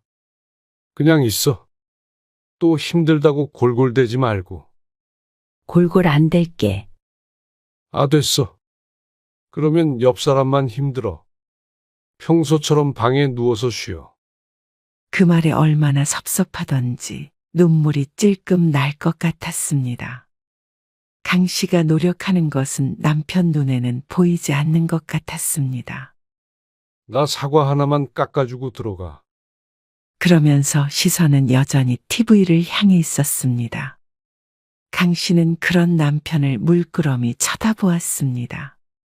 같이 일을 할 때도 집안일은 대부분 강 씨가 했습니다. 퇴근 시간이 남편보다 빠르기도 했고 그게 마음이 편하고 빨랐습니다. 그래서 남편에게 밥 차리라는 소리도 한 번 안 해봤습니다. 그러면 남편은 가끔 설거지를 해주고 쓰레기를 버리는 일을 했습니다. 그런데 요즘 같은 때는 강 씨도 남편이 야속했습니다. 다른 것도 아니고 몸이 아픈데 말이죠. 지난번에 집에 먹을 게 없다느니 사람 사는 것처럼 살자느니 했던 것이 강 씨를 탓하는 말이었던 것 같았습니다. 걱정해서 하는 말이 아니고 말이죠. 남편은 자주 집을 비웠지만 집에 있을 때면 강 씨가 삼시세끼를 차리길 바랐습니다. 항암을 할 때는 그마저도 힘들어 남편 혼자 나가서 사 먹고 올 때도 있었지만 다른 때는 늘 이렇게 강 씨에게 이거 해라 저거 해라 했습니다. 처음엔 이것저것 적극적으로 도와주려 하더니 이제는 강 씨가 아무리 힘들어해도 집안일은 손 하나 까딱 안 하려고 했습니다. 하지만 암 진단을 받은 지 1년도 안 지난 상태였습니다. 몇 년 투병 생활을 하기라도 했으면 억울하진 않았습니다. 몇 달이었습니다. 아픈 강 씨에게는 그보다 길게 느껴졌지만 남편은 더 길게 느껴진 모양이었죠. 강 씨도 화가 나서 아무것도 하지 않았던 적이 있었습니다. 하지만 남편도 불만이 많았던 모양이었습니다. 그래. 집을 그냥 돼지 우리로 해놓고 살자. 맨날 아프다는 핑계로 아무것도 안 하면 나 혼자 어떻게 하라는 거야. 그동안 강 씨가 차려준 밥은 잊은 모양이었습니다. 입고 있는 옷을 누가 빨았는지도 잊은 모양이었죠. 기가 막혀서 아무 말 않고 있자 남편은 다 지겹다는 듯 머리를 벅벅 긁더니 집을 나갔습니다. 물론 밤늦게 돌아오긴 했지만 강 씨는 충분히 속상했습니다. 안 그래도 우울함에 허덕이고 있는데 남편 때문에 더욱 괴로웠습니다. 그러다가 주말에 작은 아들이 집에 왔습니다. 근처에서 친구를 만나기로 했다고 술을 마시고 하루 자고 가겠다고 했습니다. 항암이 뭐가 잘못되고 있는 거 아니에요? 오랜만에 강 씨의 얼굴을 보더니 작은 아들이 놀라서 물었습니다. 아냐, 이럴 수 있대. 근데 몇 번 안 남았으니까. 강 씨만 이런 줄 알고 병원에도 몇 번 물어봤지만 처방받는 약만 늘었습니다. 그리고 드문 경우도 아니라고 했습니다. 그러니 견딜 수밖에 없었죠. 그리고 그날 새벽 강 씨는 한참을 뒤척였습니다. 면역이 약해져서 그런지 자꾸만 위염이나 방광염 같은 것에 걸리곤 했는데 아랫배가 쥐어짠 듯 아파서 견딜 수가 없었습니다. 어쩌면 스트레스 때문일 수도 있었죠. 여보, 진통제라도 먹어야겠다 싶어서 강 씨가 남편을 흔들었습니다. 자고 있는데 미안하지만 식은 땀이 나서 도저히 일어나기가 힘들었습니다. 여보, 나 진통제 좀 갖다 주면 안 돼. 아, 갔다가 먹어. 너무 아파서. 아, 진짜 아프다는 말 좀 그만할 수 없어? 남편은 자다 말고 갑자기 강 씨에게 버럭 언성을 높였습니다. 순간 강 씨는 고통까지 잊혀지는 듯 했습니다. 아프면 병원에 가. 진짜 그 소리 지겹지도 않아? 아픈 사람만 힘든 줄 알아? 원래 옆 사람이 더 힘든 거야. 지난번에는 집에 환자가 있으니 자신까지 우울해지는 것 같다고 지나가며 뱉은 남편의 말에 상처를 받은 적이 있었습니다. 그때는 그럴 수도 있겠다 싶어서 아무 말 안 했지만 너무한 게 아닌가 싶었습니다. 강 씨도 아픈 것으로 남편을 귀찮게 하고 싶은 마음은 추호도 없었습니다. 아프다는 핑계로 뭘 해달라고 한 적도 손에 꼽았습니다. 등에 뭘 붙여달라거나 하는 그런 사소한 것뿐이었죠. 그런데 아파서 끙끙대고 있는 아내를 보고 남편이라는 사람이 어떻게 이렇게 짜증을 낼 수 있는지 몰랐습니다. 강 씨는 뜨거운 눈물이 뚝 떨어지는 걸 느꼈습니다. 어둠 속에서 남편은 보지 못했지만 말이죠. 그날 새벽 강 씨는 한숨도 못 자고 약을 먹었다가 거실에 누웠다가 밤새 뒤척이며 앓았습니다. 그리고 그런 그녀를 신경 쓰는 사람은 없었습니다. 다음 날 아침 아들은 병원에 가보라며 집으로 돌아갔고 남편은 골프 약속이 있다며 집을 나섰습니다. 그러니 강 씨는 세상에 혼자 남겨진 기분이 들었습니다. 환자가 된 지 몇 달 만에 어쩜 이렇게 사람이 손바닥 뒤집듯 바뀔 수가 있나 싶었습니다. 그것도 수술 잘 받고 항암 치료를 하고 있는데 말이죠. 몰골을 보면 건강 상태가 좋지 않아 보였지만 항암을 하려면 어쩔 수가 없었습니다. 항암만 끝나면 모든 게 제자리로 되돌아올 것이라고 믿었습니다. 하지만 남편은 그렇게 생각하지 않는 것인지 뭔지 그 속을 알 수가 없었습니다. 그런데 항암을 마쳤다고 끝이 아니었습니다. 이미 약해진 몸은 쉽게 아팠습니다. 항암이 끝나고 강 씨는 무척 기뻐했습니다. 이제 다 나았다고 생각했습니다. 그리고 암 진단을 받은 지 1년이 조금 넘었을 때 강 씨는 독감으로 입원을 했습니다. 남들이라면 금방 이겨냈겠지만 면역이 떨어지니 입원이 불가피했습니다. 그리고 며칠 뒤 퇴원했을 때는 강 씨의 마음속에 무언가 변화가 시작된 듯 했습니다.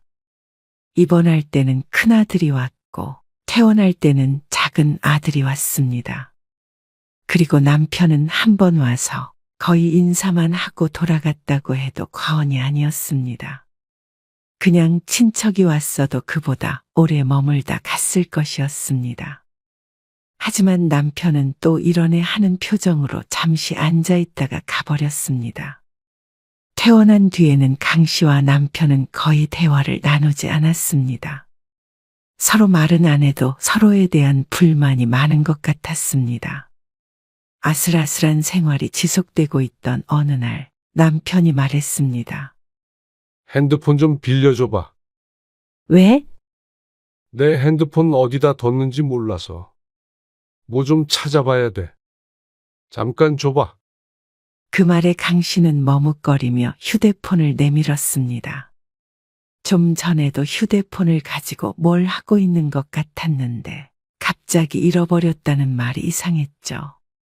강 씨는 남편에게 휴대폰을 넘겨주고 안방으로 들어갔습니다. 그리고 한참이 지난 후에 남편이 다 썼다며 휴대폰을 던져두고 갔습니다. 뭐가 이상하다고 생각했지만 알 수가 없었죠. 그리고 이상한 일은 그게 끝이 아니었습니다. 며칠 뒤에 안방에 누워있던 강 씨는 서랍장이 이상해서 자리에서 일어났습니다. 서류들을 보관하는 서랍장이 덜 닫혀 있었고 그 사이로 봉투가 삐죽 나와 있었습니다. 거의 열어보지 않는 서랍인데 남편이 열어본 모양이었습니다. 종이가 튀어나와 있는 것이 신경 쓰여서 다시 넣고 서랍을 닫았습니다. 그런데 남편이 문을 열고 말했습니다. 나 나갔다 올게. 어디? 친구 만나러? 알았어. 밥 먹고 올 거야. 그 말에 강 씨도 고개를 끄덕였습니다. 현관문 닫히는 소리가 들리고 강 씨가 거실로 나갔습니다. 그런데 바로 옆에서 띠링 하는 소리가 들렸습니다. 소파 팔걸이에 남편의 휴대폰이 놓여 있었죠. 방금 나갔는데 어째서 휴대폰을 두고 갔나 싶었습니다. 메시지 오는 소리가 계속 울리기에 들여다보자 문자 메시지가 들어오고 있었습니다. 휴대폰 화면에 메시지 내용이 연이어 뜨는데 자꾸 넘어가서 다 읽지는 못했지만 어떤 단어들이 눈에 띄었습니다. 이혼, 재산 분할, 숨겨둔 돈, 그런 단어들 말이죠. 자세히 읽어보려고 눌렀지만 비밀번호가 걸려 있었습니다.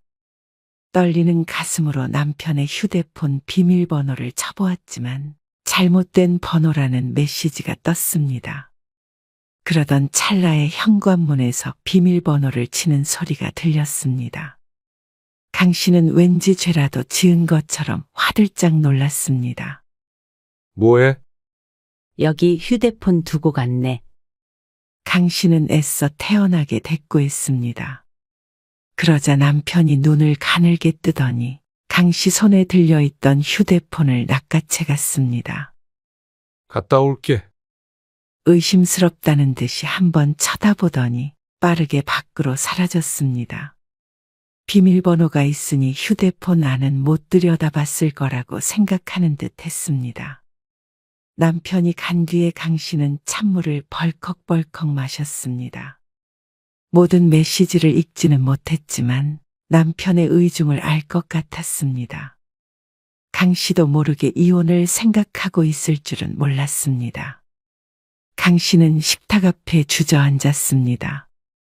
그리고는 몇 년 전에 남편과 나눴던 대화를 떠올렸습니다. 치매에 걸려도 요양원에 보내지 않고 끝까지 돌보겠다던 남편. 그런 남편이 어떻게 몸도 좋지 않은 아내를 2년도 기다려주지 않는지 몰랐습니다. 배신감에 지가 떨리기도 했고 슬픔에 눈물이 흐르기도 했습니다. 자꾸만 아프다고 하는 게 지겨웠는지 아니면 허약한 배우자가 부담스러웠는지 행복한 노후를 약속했지만 이렇게 의미 없이 흘러가는 시간이 아까웠는지 이유가 어떤 것인지는 짐작할 수 없었지만 남편은 더 이상 강 씨와의 미래를 생각하고 있지 않은 듯했습니다. 강 씨라고 남편과의 관계에서 힘든 게 없었던 건 아니었습니다. 입원했을 때 남편의 행동에도 실망감이 컸습니다. 그래서 잠시나마 그런 생각을 한 적도 있었습니다. 하지만 그걸 행동으로 옮기지 않았습니다. 다시 건강해지기만 하면 돌이킬 수 있다고 생각했습니다. 아무래도 같이 사는 사람이 아프면 같이 고생해야 하는 게 맞으니 말이죠. 그래서 좀 더 노력해보고 싶었습니다. 하지만 남편은 그럴 생각이 전혀 없었던 것이었습니다. 언제부터 그런 생각을 했는지, 언제부터 준비를 했을지는 몰랐습니다. 그런데 생각해보니 휴대폰을 빌려갔다고 했던 것도 무언가 확인하려는 행동 같기도 했습니다. 그리고 서랍장에는 통장이나 보험약관 같은 것들이 들어있었습니다. 어쨌거나 남편이 무엇을 하려는지는 분명해 보였습니다. 오늘 휴대폰을 보지 못했다면 예상도 못한 채로 이혼을 당했을지도 몰랐습니다. 그렇게 생각하니 눈앞이 깜깜해지는 듯했습니다. 강 씨는 순간 절대로 이혼해 줄 수 없다는 생각을 했습니다. 누구 좋으라고 이혼을 하나 싶기도 했습니다. 평생 곁에 붙어서 병수발 들게 하거나 회복되더라도 이렇게 대했던 걸 내내 후회하도록 원망하며 살아야지 생각했습니다. 강 씨의 눈은 도끼로 번들거렸습니다. 남편은 밤늦게 집에 들어왔습니다. 11시가 넘어가는 시간이었습니다. 뭐야, 앉았어? 맨날 졸리다고 그러더니. 잠이 안 오네. 난 잘게. 피곤하다. 그런데 강 씨는 남편의 얼굴을 보자마자 숨이 턱 막히는 듯 했습니다. 가슴이 답답했습니다. 남편에게 복수한답시고 계속 얼굴을 맞대고 앞으로 10년, 20년 살아야 된다는 생각에 강 씨 또한 괴로웠습니다.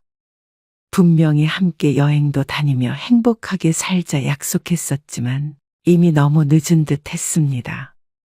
여보, 우리 여행 갈까? 무슨 여행?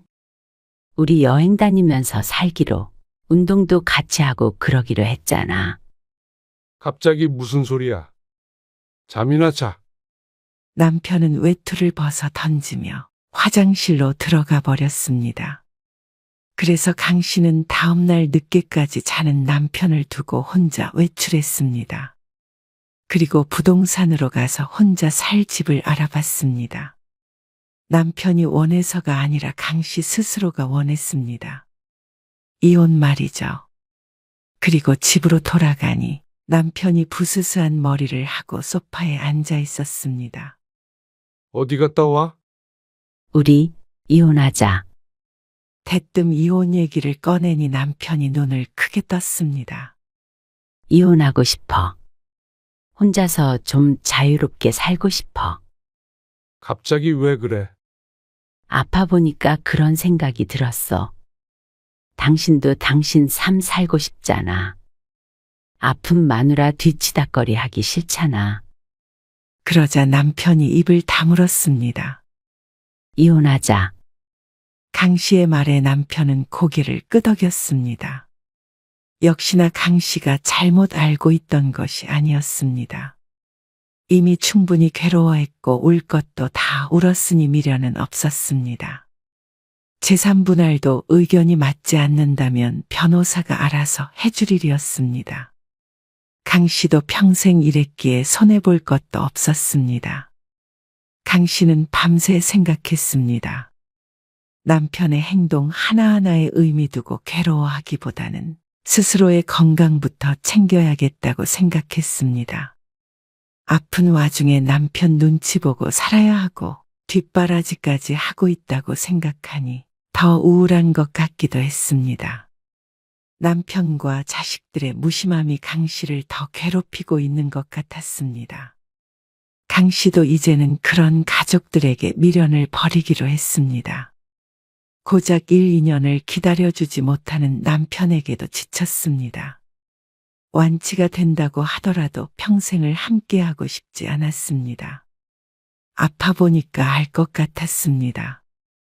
자식이나 돈, 남편보다도 중요한 게 있었습니다.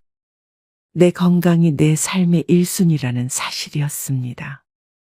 생사의 기로에 있어도 결국 가장 괴로운 것은 환자였습니다.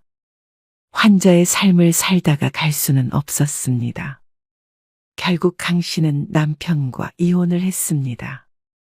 예상한 대로 재산에 관해서는 잡음이 있었지만 법적으로 해결하면 그만이었습니다. 강 씨는 숨겨둔 돈도 없었습니다. 남편도 재산 가지고 다툴 바에는 이혼하는 게 낫다고 생각한 것 같았습니다. 한 번을 붙잡지도 않고 뒤돌아섰습니다. 자식들은 놀란 듯 보였지만 강 씨 부부 모두 마음을 돌리지 않을 것임을 알고는 더는 말리지 않았습니다. 혼자 조용히 살 테니까 너희들도 명절에는 아버지한테 가. 보고 싶을 때 가끔 밖에서 보자. 자식들에게도 그렇게 말했습니다. 물론 바쁜 자식들이니 자주 보고 싶다고 볼 수도 없겠지만 말이죠. 강 씨는 다 잃고 다 버린 듯 하지만 그래도 가진 것들이 있었습니다. 그것에 감사하면서 스스로를 위해 살기 위해서 노력했습니다. 그리고 2년 정도 흐른 뒤에 강 씨는 건강을 회복했습니다. 머리도 많이 자라서 더 이상 모자를 쓰고 다니지 않았습니다. 그리고 최근에는 헬스도 하고 있었습니다. 요즘엔 나이 든 사람들을 위해서 레슨을 해주는 곳도 있었는데 지인의 말을 듣고 2달째 다니고 있었습니다. 돈도 오로지 나에게만 쓰니 그런 레슨비도 아깝지 않았습니다. 평생 해보지 않은 것들을 혼자 하는데 슬프지 않았습니다. 오히려 나 자신을 아껴주고 있는 것 같은 기분에 행복하기도 했습니다. 그리고 퇴직하면 남편과 함께 하기로 했던 여행도 다니고 그렇게 소중한 노후를 보내고 있었습니다. 어느 날엔 남편에게 연락이 오기도 했습니다. 당신 없으면 못 살 것 같아. 이제 깨달아서 미안해. 하지만 늦어도 한참을 늦었습니다. 건강한 아내를 되찾고 싶은 모양이었지만 강 씨는 또 다른 삶을 선물 받은 듯 한 기분이었습니다. 새로운 삶을 한 사람과 함께 하고 싶지 않았습니다. 남편은 뒤늦게 후회에 눈물을 흘렸습니다. 하지만 강 씨는 냉정히 뒤돌아섰습니다. 지금의 삶에 충분히 만족했습니다.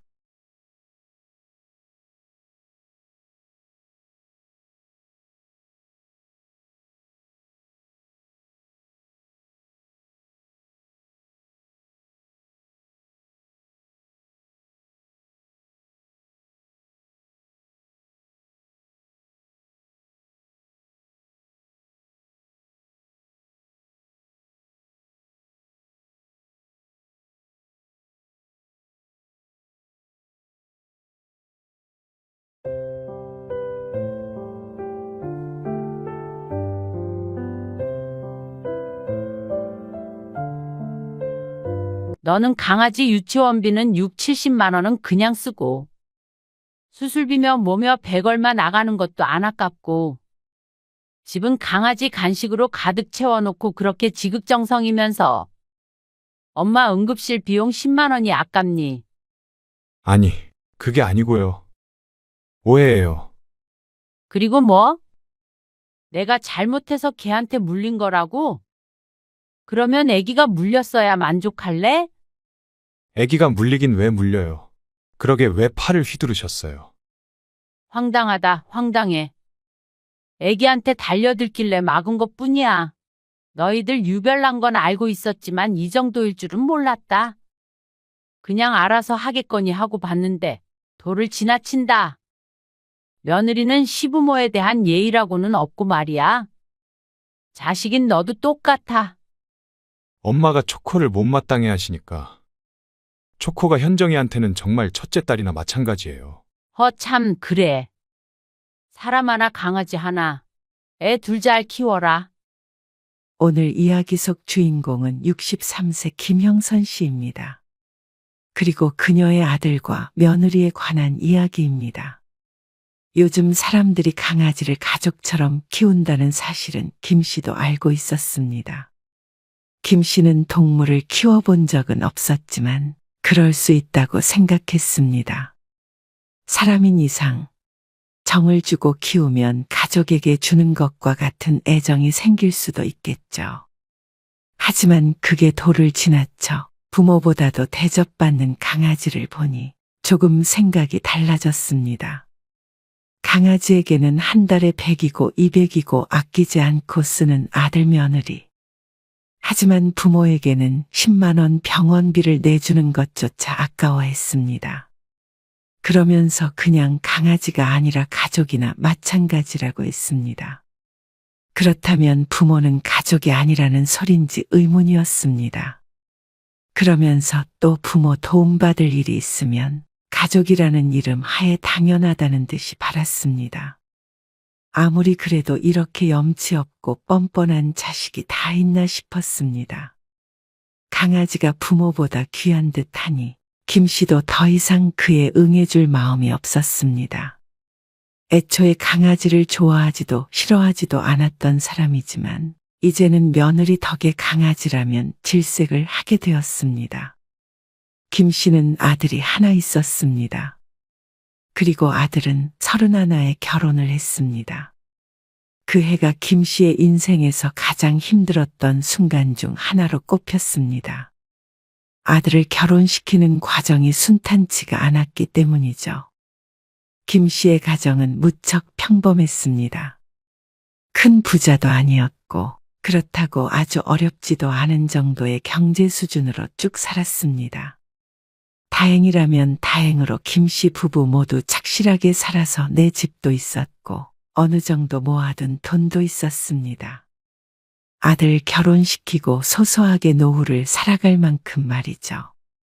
그리고 형편이 비슷한 사돈네를 보니 아들이 배우자를 잘 만났다고 생각했습니다. 적어도 서로의 재산으로 인해서 잡음은 없을 것이라고 여겼습니다. 그런데 시작도 하기 전에 집 문제로 갈등을 빚을 것이라고는 못했습니다. 양가에서 반씩 보태서 전셋집을 얻어주기로 했는데 그게 불만인 모양이었습니다.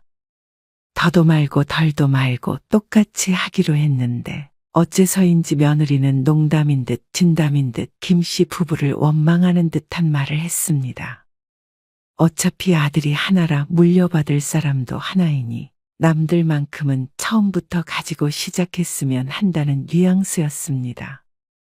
결혼을 하기도 전에 며느리라는 사람에 대해 잠시 엿본 기분이었습니다. 하지만 아들이 나서서 적극적으로 해명을 했습니다. 외동으로 자라서 좀 그런 구석이 있지만 그래도 나쁜 애는 아니에요. 말을 잘 돌려서 못해서 그래요. 돌려서 하고 말고의 문제가 아니잖아. 어른에 대한 최소한의 예의는 있어야지. 그냥 요즘에 집 때문에 고민이 많아서 속상해서 그런 거예요. 한 번만 이해 좀 해주세요. 처가 식구들이랑도 조금 다툰 모양이에요. 왜? 그냥 친구들이랑 비교되기도 하고 그러니까요. 김 씨는 아들의 말에 한숨을 길게 내쉬었습니다. 김 씨도 그런 말을 들으니 너무나 속상했습니다. 능력이 돼서 집도 한 채 턱하니 사주고 싶은 마음도 있었습니다. 하지만 마음만으로 집이 생길 리는 없었습니다. 그러면 퇴직하면 엄마 아빠는 작은 집으로 옮길 계획이야. 그때 좀 더 보태줄게. 대출을 받는 건 아무리 생각해도 아닌 것 같고. 잠자코 듣고 있던 남편이 아들에게 말했습니다. 이제는 집이 더 넓어질 필요도 없을 테니 천천히 이사를 가자는 얘기를 한 적이 있었습니다. 김 씨는 남편이 하는 말에 반박하지 않았습니다.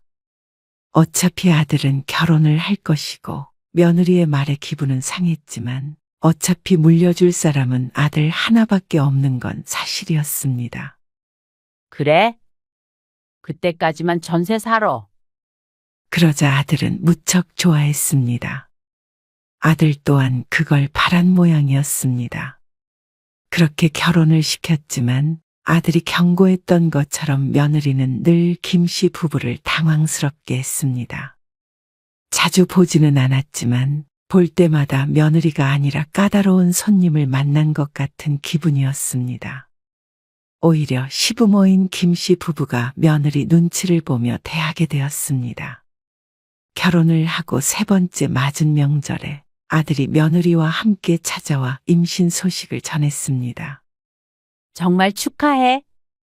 요즘 사람들 아이 안 생겨서 고생 많다고 하던데. 정말 잘 됐다. 김 씨는 생각보다 이르게 생긴 손주에 기쁘고 설레었습니다. 그리고 며느리가 잠시 화장실에 간 사이에 아들이 김 씨에게 조심스럽게 말을 꺼냈습니다. 보통은 산후조리원 비용을 시집에서 준다고 하더라고요. 아, 그래? 그게 아니더라도 좀 부담스러운 금액이긴 하죠. 맞벌이를 하는데 산후조리원 비용이 부담스럽다는 말은 조금 이상했습니다. 그런데 아들의 말을 들어보니 부담스러울 수 있을 만한 금액이었습니다. 보름 있다가 나오는 거라고 하지 않았어? 네. 2주일이요. 근데 그렇게 비싸. 이러니까 요즘 사람들이 애를 낳겠어? 그러니까요. 웬만한 사람 한 달 월급인데. 때마침 화장실에서 나온 며느리를 보더니 아들이 말을 멈췄습니다. 시어머니가 알아서 주는 것으로 했으면 하는 눈치였습니다. 남편과 상의해봐야 하겠지만 남편도 좋은 게 좋다는 사람이라 그러라고 할 것 같았습니다. 이제 가자. 며느리가 소파에 앉으며 아들을 향해 말했습니다. 장모님 지금 병원에 계신다고 하지 않았어? 이제 온대. 그래? 사돈이 병원에 계신다고? 김 씨가 아들 내외의 대화에 놀라서 물었습니다. 아, 장모님이 편찮으신 건 아니고요. 뽀미, 장모님 댁의 강아지요. 설사한다고 병원에 데리고 갔다 오신다고 천천히 오라고 그러셨었거든요. 아, 난 또 놀랐잖아. 강아지 키우셨구나? 네. 지금 11살이에요. 그래? 그 정도면 나이가 많은 편이지? 네. 제가 같이 살 때 데리고 왔던 애기예요. 우리 집은 강아지 한 번도 안 키워봤어. 엄마가 알레르기가 있거든. 아, 털 알러지? 맞아. 그래서 키워보고 싶었는데 못 키웠지. 같은 공간에 있지를 못하니까. 아들의 말을 며느리가 관심 있게 들었습니다. 아무래도 강아지를 좋아하니 김 씨가 신기한 모양이었습니다. 김 씨도 이런 체질이 이해가 안 갔습니다. 재채기하고 콧물을 흘리는 것은 기본이었고 어떤 강아지는 함께 있으면 피부가 부어오르기도 했습니다. 아들이 좋아하니 키워보려고 했던 때도 있었지만 진작에 포기하게 되었죠. 강아지가 어떻게 보면 사람보다 나아요. 그 말에 김 씨는 그냥 고개를 끄덕였습니다. 그런 말은 많이 들어보았으니 말이죠. 그저 며느리가 강아지를 참 좋아하나 보다 생각했습니다. 저희는 그럼 가볼게요. 그렇게 아들이 돌아갔습니다. 그리고 얼마 뒤 아들네가 강아지를 분양받았다는 소식을 들었습니다. 뭐? 강아지를 샀다고? 그 말 한마디에 며느리가 뒤집어졌습니다. 강아지는 생명체인데 어떻게 산다는 표현을 쓰냐며 말이죠. 하지만 김 씨는 아들에게 250만 원을 주고 애견샵에서 데리고 왔다고 들었습니다. 그런데 샀다는 말에 그렇게까지 날카롭게 반응할 줄은 몰랐습니다. 김 씨도 서운한 것이 있었지만 아무 말도 안 했는데 말이죠. 산후조리원 비용은 부담스럽다며 기어이 김 씨에게 그 돈을 받아가더니 강아지를 분양받는데 250만 원이나 쓴 것이 어처구니가 없었습니다. 그리고 참 공교롭게도 김 씨가 심한 강아지 알러지가 있다는 사실을 들은 직후에 말이죠. 꼭 이제는 아들네 집에 오지 말라는 메시지라도 되는 것 같았습니다. 며느리는 그렇다 치지만 아들은 증상이 얼마나 심한지 알고 있으면서 말도 없이 그런 결정을 했다는 게 배신감마저 느껴졌습니다. 근데 1년에 엄마가 저희 집에 몇 번이나 오시겠어요? 그러게 1년에 얼마 가지도 않는데 그런데 그마저도 오지 말라고 하는 듯 했습니다. 김 씨의 입장에서는 몇 번을 가는지가 중요한 건 아니었습니다. 현정이가 그전부터 얘기는 했었어요. 근데 저희 집인데 엄마 때문에 안 된다고 할 수는 없잖아요. 강아지 있으면 애기 정서 발달에도 좋고요. 저도 너무 키우고 싶었어요. 서운해하지 마시고 새로운 가족이 생겼다고 생각해 주세요. 아들조차도 저렇게 들떠 있으니 김 씨가 마음에 안 든다고 뭐라고 할 수도 없었습니다. 아들의 말대로 자기들 집에서 자기들이 강아지를 키운다는데 말이죠. 그래도 마음이 상한 것은 어쩔 수가 없었습니다. 신경 끄고 살자 싶었죠. 하지만 아들 부부는 강아지를 참 요란하게도 키웠습니다. 강아지를 데리고 온 지 얼마 되지 않아서 크게 아파서 한 달간은 병원에 들락날락한 것으로 알고 있었습니다. 그때 든 병원비가 입이 쩍 벌어졌습니다. 김 씨로서는 앞으로 아기가 태어나면 힘들어서 어떡하나 하는 걱정이 드는 것은 당연한 일이었습니다. 하지만 그 얘기를 했다가는 또 아들 며느리에게 한 소리 듣고 말 테니 말을 아꼈습니다. 키우는 사람들에게는 정말 가족이나 마찬가지라고 하니 말이죠. 엄마, 혹시 지금 저희 집에 좀 가주실 수 있어요? 너희 집엔 왜? 무슨 일 있어? 다급하게 전화를 건 아들 때문에 김 씨의 가슴이 철렁했습니다. 며느리에게 무슨 일이라도 있는 줄 알았죠. 지금 현정이랑 저랑 멀리 나와 있는데요. 뭐? 그런데? 엄마한테 빈집에는 왜 가보라는 거야? 초코 있잖아요. 지금 홈캠으로 보고 있는데 이상하게 배식기에서 사료가 안 나와서요. 뭐? 그게 다 무슨 말이야? 그러니까 아들이 천천히 설명했습니다. 강아지 때문에 거실에 카메라를 설치했는데 자동으로 사료가 나오는 기계가 작동을 안 하고 있는 걸 확인한 듯 했습니다. 하루에 4번인가 밥을 먹어야 하는데 벌써 2번은 건너뛴 것 같다며 걱정스러워했습니다. 자신들은 밤늦게 돌아가니 김 씨 보고 가서 밥을 주라는 말이었습니다. 김 씨는 솔직히 망설여졌습니다.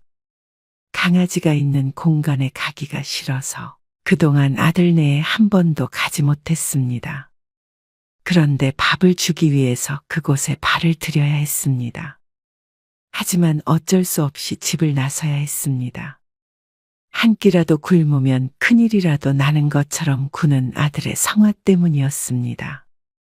며느리가 강아지를 좋아하는 게 아니라 아들이 더 한 것 같았습니다. 김 씨가 아들네 집에 도착하자 온몸이 간지러운 것 같은 기분이 들었습니다. 도착한 지 얼마 되지 않았으니 기분 탓이 크겠지만 말이죠. 여기에 있다고 그랬나? 사료를 찾고 있는데 찬장에 진열된 강아지 용품에 귀가 질렸습니다. 사료도 종류별로 있었고 간식으로는 가게를 차려도 될 것 같았습니다. 김 씨가 아들이 일러준 대로 강아지에게 밥을 주고 있는데 빵빵하게 돌아가고 있는 에어컨이 보였습니다. 어쩐지 집안이 너무 서늘하다고 느낀 참이었습니다. 얘들은 무슨 에어컨을 켜놓고 나가? 전기세가 얼마나 나가는데? 그래서 에어컨을 끄려다가 문득 강아지가 눈에 띄었습니다. 일부러 틀어놓고 갔을 수도 있다는 생각이 들었습니다. 혹시 집에 에어컨 켜놓고 나간 거야? 며느리에게 전화를 걸어서 물어보니 당연하다는 듯이 수긍의 말이 돌아왔습니다. 그럼 낮에 이렇게 내내 켜도? 그래야죠. 요즘 날 더워져서 끄면 좋고 힘들어요. 강아지 키우는 다른 집도 이런가 싶었습니다. 김 씨 부부는 둘이 집에 있어도 이렇게까지 서늘하게 켜두지 않으니 아리송했습니다. 관리비가 궁금했지만 묻지 않았습니다. 그런데 그 잠시간의 침묵을 어떻게 해석했는지 며느리가 발끈하며 말했습니다. 사람들 진짜 이상한 것 같아요. 자식들한테는 더 많이 쓰면서 꼭 강아지한테 쓰는 돈은 아깝다고 그러죠. 아무튼 희한해요. 그 말에 졸지에 이상한 사람이 된 김 씨는 할 말을 잃었습니다. 아무리 그래도 강아지 밥을 주러 여기까지 온 사람한테 할 말은 아닌 듯 했습니다. 그리고 집값 때문에 결혼할 당시 그렇게 예민하게 굴었던 며느리였으니 김 씨도 지금의 며느리 행동이 어처구니가 없었습니다. 다달이 아들네가 강아지한테 쓰는 돈이면 자신들 힘으로 집을 사고도 남을 것 같았습니다. 그 와중에 터져나오는 재채기에 제대로 된 대꾸를 하지도 못했습니다. 며느리는 역시나 시어머니 눈치라고는 눈꼽만큼도 보지 않았습니다. 강아지 밥 줬으면 문단속 잘하고 나와달라는 말을 덧붙이더니 전화를 끊었습니다.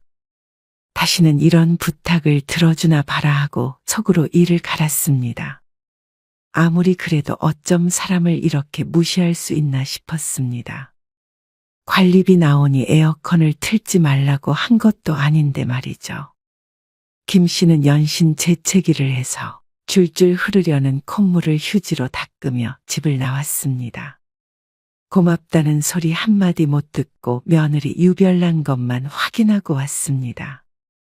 집에 돌아오니 양팔이 꼭 목이 수십 마리에 물린 듯 울퉁불퉁 빨갛게 부어 있었습니다. 그래서 병원까지 다녀오자 결심하게 되었습니다. 다시는 아들 며느리 집에는 가지 말자고 말이죠. 물론 알러지가 이렇게 심해서 가고 싶다고 갈 수도 없었습니다. 피부에 털이 박힌 것 같은 기분마저 들어서 팔을 벅벅 긁어야 했습니다. 나중에 아들이 전화해서 고맙다고는 했지만 그런다고 며느리가 한 마리 사라지는 건 아니었습니다. 하지만 아들네에 전혀 안 갈 수는 없었습니다. 손주가 태어나고 100일쯤 지나자 아들이 아이를 보러 오라며 김 씨 부부를 초대했습니다. 약 먹고 가면 되잖아. 어린 애를 데리고 오라고 할 수도 없고. 우리가 잠깐 갔다가 와야지. 당신은 애 안 보고 싶어? 김 씨라고 손주가 안 보고 싶은 건 아니었습니다. 아들이 보내주는 사진과 영상으로만 봤지만 첫 손주는 당연히 예뻤죠. 사돈네 잠깐 강아지 맡길 수 없냐고 했더니 그건 안 된다는데 어떡해? 그것도 김 씨는 서운했습니다.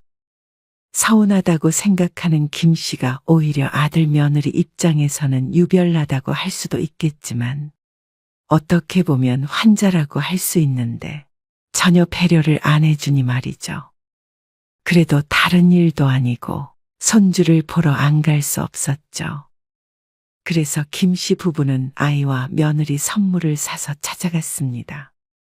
케이크와 한우 등 먹을 것도 잔뜩 가지고서 말이죠. 아이고, 고생했다. 우리 손주 좀 보자. 남편은 무척 좋아했습니다. 물론 김 씨도 참 흐뭇하고 좋았습니다. 아이는 남편이 안고 있었고 며느리가 강아지를 안고 있다가 일어나서 부엌으로 갔습니다. 그리고 김 씨가 가져온 한우를 한 덩이 통째로 냄비에 넣고 끓였습니다. 엄청 좋은 하늘에. 그렇게 끓이면 맛없을 텐데. 나중에 둘이 같이 구워서 먹어? 국 끓이게? 아니요. 삶아서 초코 주려고요. 초코? 네. 초코가 소고기 좋아하거든요. 며느리의 말에 김 씨는 머리가 띵해지는 기분이었습니다. 냄비 속에 끓고 있는 고기값만 얼마인지 가늠이 안 갔습니다. 아무리 선물로 준 것이라지만 꼭 김 씨 앞에서 이렇게 강아지를 주겠다고 끓이는 것은 아니지 않나 싶었습니다. 또 뭐라고 하면 강아지한테는 왜 돈을 아끼냐고 달려들겠지만 그래도 기가 막혔습니다. 그거 둘이 먹으라고 사온 거야. 제가 조금 덜 먹을게요. 그럼 그러자 상황을 지켜보던 남편이 김 씨를 잡아 끌었습니다. 좋은 일로 왔으니 뭐라고 하지 말라고 눈치를 줬습니다. 아들 며느리는 김 씨 보고 예민하다고 했지만 정말로 궁금했습니다. 이런 생각을 하는 김 씨가 단순히 강아지를 키우지 않으니 뭘 모르는 건지 말이죠. 냅둬 어차피 우리가 가도 강아지도 줄 텐데. 알아서 먹든 말든 하겠지. 남편의 말에 김 씨도 입을 꼭 다물었습니다. 근데 애랑 같이 이렇게 둬도 되나? 발톱에 긁히거나 그러진 않겠지. 남편도 아내는 몰라도 아이는 걱정이 되는 듯 했습니다. 그러자 아들이 태연하게 말했습니다. 안 그래도 문 설치했었는데 초코가 답답해서요. 다음 주 월요일부터 낮에는 유치원에 보내기로 했어요. 뭐? 벌써 유치원에 갈 수 있어. 너무 어리잖냐? 남편은 손주를 유치원에 보낸다는 말인 줄 알고 놀라서 되물었습니다. 그러자 아들이 웃으며 고개를 저었습니다. 아니요. 갓난아기를 어떻게 유치원에 보내요? 초코 유치원이요. 한 달에 몇십만 원 줘야 하는 게 유치원인지 어딘지를 보낸다는 말에 어이가 없는지 남편도 입만 벌리고 있었습니다. 아들 며느리가 하는 걸 보니 꼭 강아지가 첫째 아이이고 막 태어난 아기는 둘째 아이라고 생각하는 것 같았습니다. 그런데 30분쯤 있다가 사고가 났습니다. 김 씨가 아이를 안고 있다가 잠이 들었기에 거실 이불 위에 조심히 눕히는데 강아지가 확 뛰어들었습니다. 놀란 마음에 김 씨가 팔을 들어 아이를 막았는데 그대로 강아지에게 손목을 물려버렸습니다. 김 씨가 소리를 지르며 팔을 휘두르자 강아지가 떨어져 나갔습니다. 그러자 며느리가 비명을 질렀습니다. 초코야.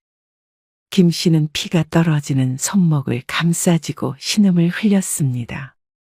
그런데 그것에 아랑곳하지 않고 며느리는 바닥에 부딪힌 강아지만 살폈습니다. 그러더니 김 씨에게 소리쳤죠. 어머니, 초코를 집어던지시면 어떡해요? 애 큰일 날 뻔했잖아요. 그러자 김 씨도 더는 참지 못하고 대꾸했습니다. 지금 걔가 애기한테 달려들었어. 어머니가 팔을 휘두르니까 놀라서 문 거잖아요. 초코는 안 물어요. 그러면 나는 물린 게 아니라 뭐야? 원래 둘째 생기면 첫째가 질투해서 심술 부리기도 하는 거라고요? 알지도 못하시면서. 그러면서 자기가 다 서럽다는 듯 가슴을 들썩거렸습니다. 그 모습에 하도 어이가 없기도 하고 손목이 아프기도 해서 김 씨도 버럭 소리를 쳤습니다. 애가 물리면 어떡할 거냐고 말이죠. 그러자 아들이 얼른 다가와서 수건으로 김 씨의 손목을 감쌌습니다. 흰 수건이 순식간에 붉게 물들었습니다. 얼른 병원 가요. 병원 다 문 닫았을 텐데. 응급실 가야 할 것 같은데. 제 차로 갈게요. 며느리는 아이 때문에 집에 있었고 김 씨는 남편, 아들과 함께 동행했습니다. 그리고 손목을 꿰매고 주사도 맞았습니다. 구멍이 여러 군데 나서 손목이 무척 지저분한 상처로 뒤덮였습니다. 죄송해요. 아들이 옆에서 미안한 듯 뒤통수를 긁었습니다. 나는 괜찮은데 애기 진짜 조심해. 조심할게요. 근데 현정이 말도 맞아요. 초코가 질투하고 있는 거라 곧 서로 적응할 거예요. 그러더니 며느리에게서 전화가 왔다며 자리를 피했습니다. 김 씨가 걱정스러워하자 남편도 알아서 하겠지 하며 김 씨를 다독거렸습니다. 하지만 남편도 만만치 않게 놀란 모양이었습니다. 잠깐만 나 화장실 다녀올게. 김 씨가 자리에서 일어나 화장실을 찾으러 나섰습니다. 그런데 입구 쪽에서 전화통화를 하며 서 있는 아들이 보였습니다. 접수하는 곳에 서 있는 걸 보니 수납을 하려는 것 같기도 했습니다. 응급실이라 많이 나왔을 것 같아 김 씨가 다가가는데 아들이 하는 소리가 들렸습니다. 많이 꿰맸지. 그래, 괜찮아. 근데 이거 12만 원 나왔는데 내 카드로 결제할게. 뭐? 그래도 초코한테 물린 거니까 아무리 아까워도 좀 그렇지 않나. 알지, 엄마가 잘못한 거지. 초코 괜찮아? 미안해, 병원 데리고 가게? 내가 이따가 들어가서 데리고 갈게. 에이, 초코 병원비를 어떻게 달라고 그래. 엄마 병원비는 알았어. 모른 척 할게, 그럼. 그래, 금방 갈게. 그러고 돌아섰는데 김 씨와 딱 눈이 마주친 아들. 아, 엄마. 기가 막히고 코가 막혔습니다. 내 달라고도 안 했지만 이 상황에서는 당연히 병원비는 아들이 내야 하는 것 아닌가 싶었습니다. 그런데 김 씨의 병원비는 주기 아까우니 모른 척하고 다치지도 않은 강아지는 병원에 데리고 가겠다고 하는 아들의 머릿속이 궁금했습니다. 며느리가 먼저 그렇게 말한 것 같긴 하지만 그에 동조하는 아들도 아주 똑같았습니다. 서로 더도 말고 덜도 말고 똑같은 사람들이었죠. 아무리 강아지가 중요하다고 해도 부모 병원비 10만 원은 아깝나 싶었습니다. 지난번에 무슨 강아지 수술을 한다고 160만 원을 썼다는 말에 기함을 했었는데 말이죠. 이래서 자식 다 키워봐야 소용없다는 말이 정말이었습니다. 하지만 보통 강아지 때문에 이런 말을 하는 경우는 주변을 뒤져도 없을 것 같았습니다. 너는 강아지 유치원비는 6, 70만 원은 그냥 쓰고 수술비며 뭐며 100얼마 나가는 것도 안 아깝고 집은 강아지 간식으로 가득 채워놓고 그렇게 지극정성이면서 엄마 응급실 비용 10만 원이 아깝니? 아니, 그게 아니고요. 오해예요. 그리고 뭐? 내가 잘못한 거라고? 그러면 아기가 물렸어야 만족할래? 아기가 물리긴 왜 물려요. 엄마가 팔을 휘두르시니까. 황당하다, 황당해. 너희들 유별난 건 알고 있었지만 이 정도일 줄은 몰랐다. 그냥 알아서 하겠거니 하고 봤는데 도를 지나친다. 며느리는 시부모에 대한 예의라고는 없고 말이야. 너도 똑같아. 그건 엄마가 초코를 못마땅해 하시니까. 너 이거 안 보여? 김 씨는 물리지 않은 반대쪽 팔을 들어 올렸습니다. 알러지 약을 먹었지만 불긋하게 피부가 물들어 있었습니다. 싫어하는 게 아니라 같이 있지 못하는 거야. 그런데 그거 듣자마자 이때다 싶어 강아지 데려온 것도 서운했는데 아무 말 안 했다. 그리고 너희 강아지 키우는 거로 뭐라고 한 적 있어? 초코가 현정이한테는 정말 첫째 딸이나 마찬가지예요. 그래. 사람 하나, 강아지 하나, 애 둘 잘 키워라. 김 씨는 남편을 불러서 수납을 하고 먼저 병원을 나왔습니다. 아들은 난감한 듯 제자리를 서성거렸지만 쫓아오지 않았죠. 그리고 김 씨는 아들이건 전화도 받지 않았습니다. 남편이 아들과 통화하면서 실랑이를 하는 것 같았지만 언성이 점점 높아지는 것이 남편도 아들 때문에 기분이 상한 듯 했습니다. 다신 연락하지 말어. 남편도 학을 뗀 듯 했습니다. 그래서 김 씨는 손목이 회복될 때까지 아들과 연락하지 않았습니다. 그런데 3달쯤 흐른 뒤에 아들과 며느리가 김 씨 부부를 찾아왔습니다. 그러고서 한다는 소리가 여태 김 씨가 들어봤던 얘기 중에서 가장 황당했습니다. 뭐라고 그랬어? 우리 주영이요. 좀 봐주시라고요. 현정이가 다다음부터 복직하거든요. 근데 장인어른이 편찮으셔서 장모님이 갑자기 못 봐주신다고 해서요. 그래서 나보고 네 집에서 아기를 보라는 소리야? 그렇죠. 저희가 아침마다 주영이 데려다 줄 시간은 없기도 하고요. 기가 차서 말이 안 나왔습니다. 너희게는? 집에 있죠. 대신에 엄마 계신 동안에는 안전문 설치해서 못 나오게 할게요. 너는 피부가 부풀고 물리기까지 한 나한테 어떻게 그 집에 다시 가서 애를 보라는 소리를 해? 이제 안 그래요. 초코 한 번도 주영이 문 적 없잖아요. 됐다. 강아지는 둘째 치고 너희를 도와줘야 하는 이유를 못 찾겠다. 네? 부모보다 걔가 더 중요하다는 애들을 왜 도와줘야 해? 아니, 언제 그렇게까지 말했어요. 엄마 손주잖아요, 주영이 가족이요. 아니, 그리고 초코도 저희 가족이에요. 엄마도 가족으로 생각해 주시면 안 돼요?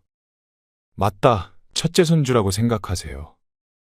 그러면 서운할 일도 없잖아요. 미쳤니? 어떻게 강아지가 내 손주야? 그러자 며느리가 인상을 찌푸리며 끼어들었습니다. 미쳤다뇨? 강아지를 가족처럼 지내면 미친 거예요? 너무하신 거 아니에요? 너는 너희 가족처럼 지내. 나는 사람이랑만 가족할 테니까. 가족이니 애완견이니 하는 것에 대해서 깊게 생각해 본 적도 없었습니다. 그러니 당연히 반감도 없었는데 아들 며느리 때문에 강아지라면 치가 떨렸습니다. 네 생각에도 우리는 가족이야? 가족 맞죠? 가족 병원비 내주는 게 그렇게 아까워 그러면 그러자 며느리가 입을 다물었습니다. 아들 통해서 충분히 그날의 일을 들었을 것이었습니다. 너희는 나랑 강아지가 물에 빠져도 강아지부터 구할 애들이야. 그러자 며느리가 턱을 치켜들며 말했습니다. 당연하죠. 어머님도 당연히 자식부터 구하지 않겠어요? 그 말에 김 씨는 전의를 상실했습니다. 말이 통해야 대화라는 걸 할 수 있는 법이었습니다. 애초에 생각의 흐름과 그 시작점이 달랐습니다. 강아지를 동물로 생각하는 김 씨와 강아지를 사람으로 생각하는 며느리니 말이죠. 그래? 초코나 실컷 구해줘라. 주영이도 네가 알아서 보고. 초코랑 주영이랑 두 남매인지 뭔지 잘 키워라. 그리고는 집에서 아들 며느리를 쫓아버렸습니다. 아주 꼴도 보기 싫었습니다. 그래놓고는 아쉬우니 아이를 봐달라며 찾아온 이중적인 모습에도 질려버렸습니다. 손주가 눈에 밟혔지만 손주 하나 보려고 그런 일들을 또다시 겪고 싶지 않았습니다. 그 집에는 한 발자국도 들일 생각이 없었고 말이죠. 그러자 며칠 뒤에 며느리에게서 직접 전화가 왔습니다. 내내 아들 통해서만 연락하던 며느리가 말이죠. 죄송해요. 그렇게까지 말씀드리려고 한 건 아니었어요. 그리고 초코는 어머님 오시면 몇 달 친정에 맡기려고요. 김 씨는 뭐라고 변명하려는 며느리의 말을 막고는 말했습니다. 내 생각에는 변함이 없고 걔가 없어도 애 봐줄 생각 없다. 어머님, 그러니까 첫째도 둘째도 네가 다 키워라. 그렇게 전화를 끊었습니다. 며느리는 다시 전화를 걸지 않았습니다. 다만 아들에게서는 다시 연락이 왔습니다. 그렇게 헤어진 지 한참 만에 말이죠. 근데 엄마, 그 집 말이에요. 무슨 집? 나중에 퇴직하시면 작은 집으로 옮기시고 저희 보태주신다고 하셨잖아요. 김 씨는 이제서야 그 생각이 났지만 그것 때문에 전화한 아들 때문에 기가 찼습니다. 아마 물어보려고 고민이 많았을 것이었습니다. 하지만 택도 없는 소리였습니다. 나는 무슨 말인지 모르겠다. 모르겠다니요. 작은 집으로 옮기고 남은 돈은 노후 자금으로 써야지. 어떻게 널 주니? 주시기로 하셨잖아요. 저희 한일 2년 있다가 둘째도 가질 예정이에요. 그러려면 좀 더 안정적으로 살아야죠. 둘째? 언제는 주영이가 둘째라며? 사람을 말하는 건지 강아지를 말하는 건지 헷갈리네. 어쨌거나 엄마 아빠는 그날 물에 빠져서 죽었다고 생각하고 살아. 너희가 우리 두고 강아지 구했잖냐? 그러고서는 아들과 마지막 통화를 마쳤습니다. 걸려오는 전화의 인해 번호도 차단해버렸습니다. 차라리 속이 시원했습니다. 아들이 결혼한 뒤로는 늘 신경 쓰이고 마음 상하는 일밖에 없었는데 애초에 자식이 없다고 생각하고 사는 게 나을 것 같았습니다. 남편도 마찬가지였습니다. 아들 며느리의 심중을 안 이상 남편이라고 아들의 편을 들어줄 이유가 없었습니다. 부모에게는 돈이나 노동력만을 바라고 대접은 강아지보다도 못하니 어느 부모가 자식의 곁에 머물고 싶을까요? 김 씨도 남편도 이참에 작은 집으로 옮기고 둘만의 시간을 좀 더 보내기로 했습니다. 그러면 혹시라도 아들 며느리가 찾아오지도 않을 테니 말이죠. 상실감은 있겠지만 적어도 상처는 없을 것이었습니다.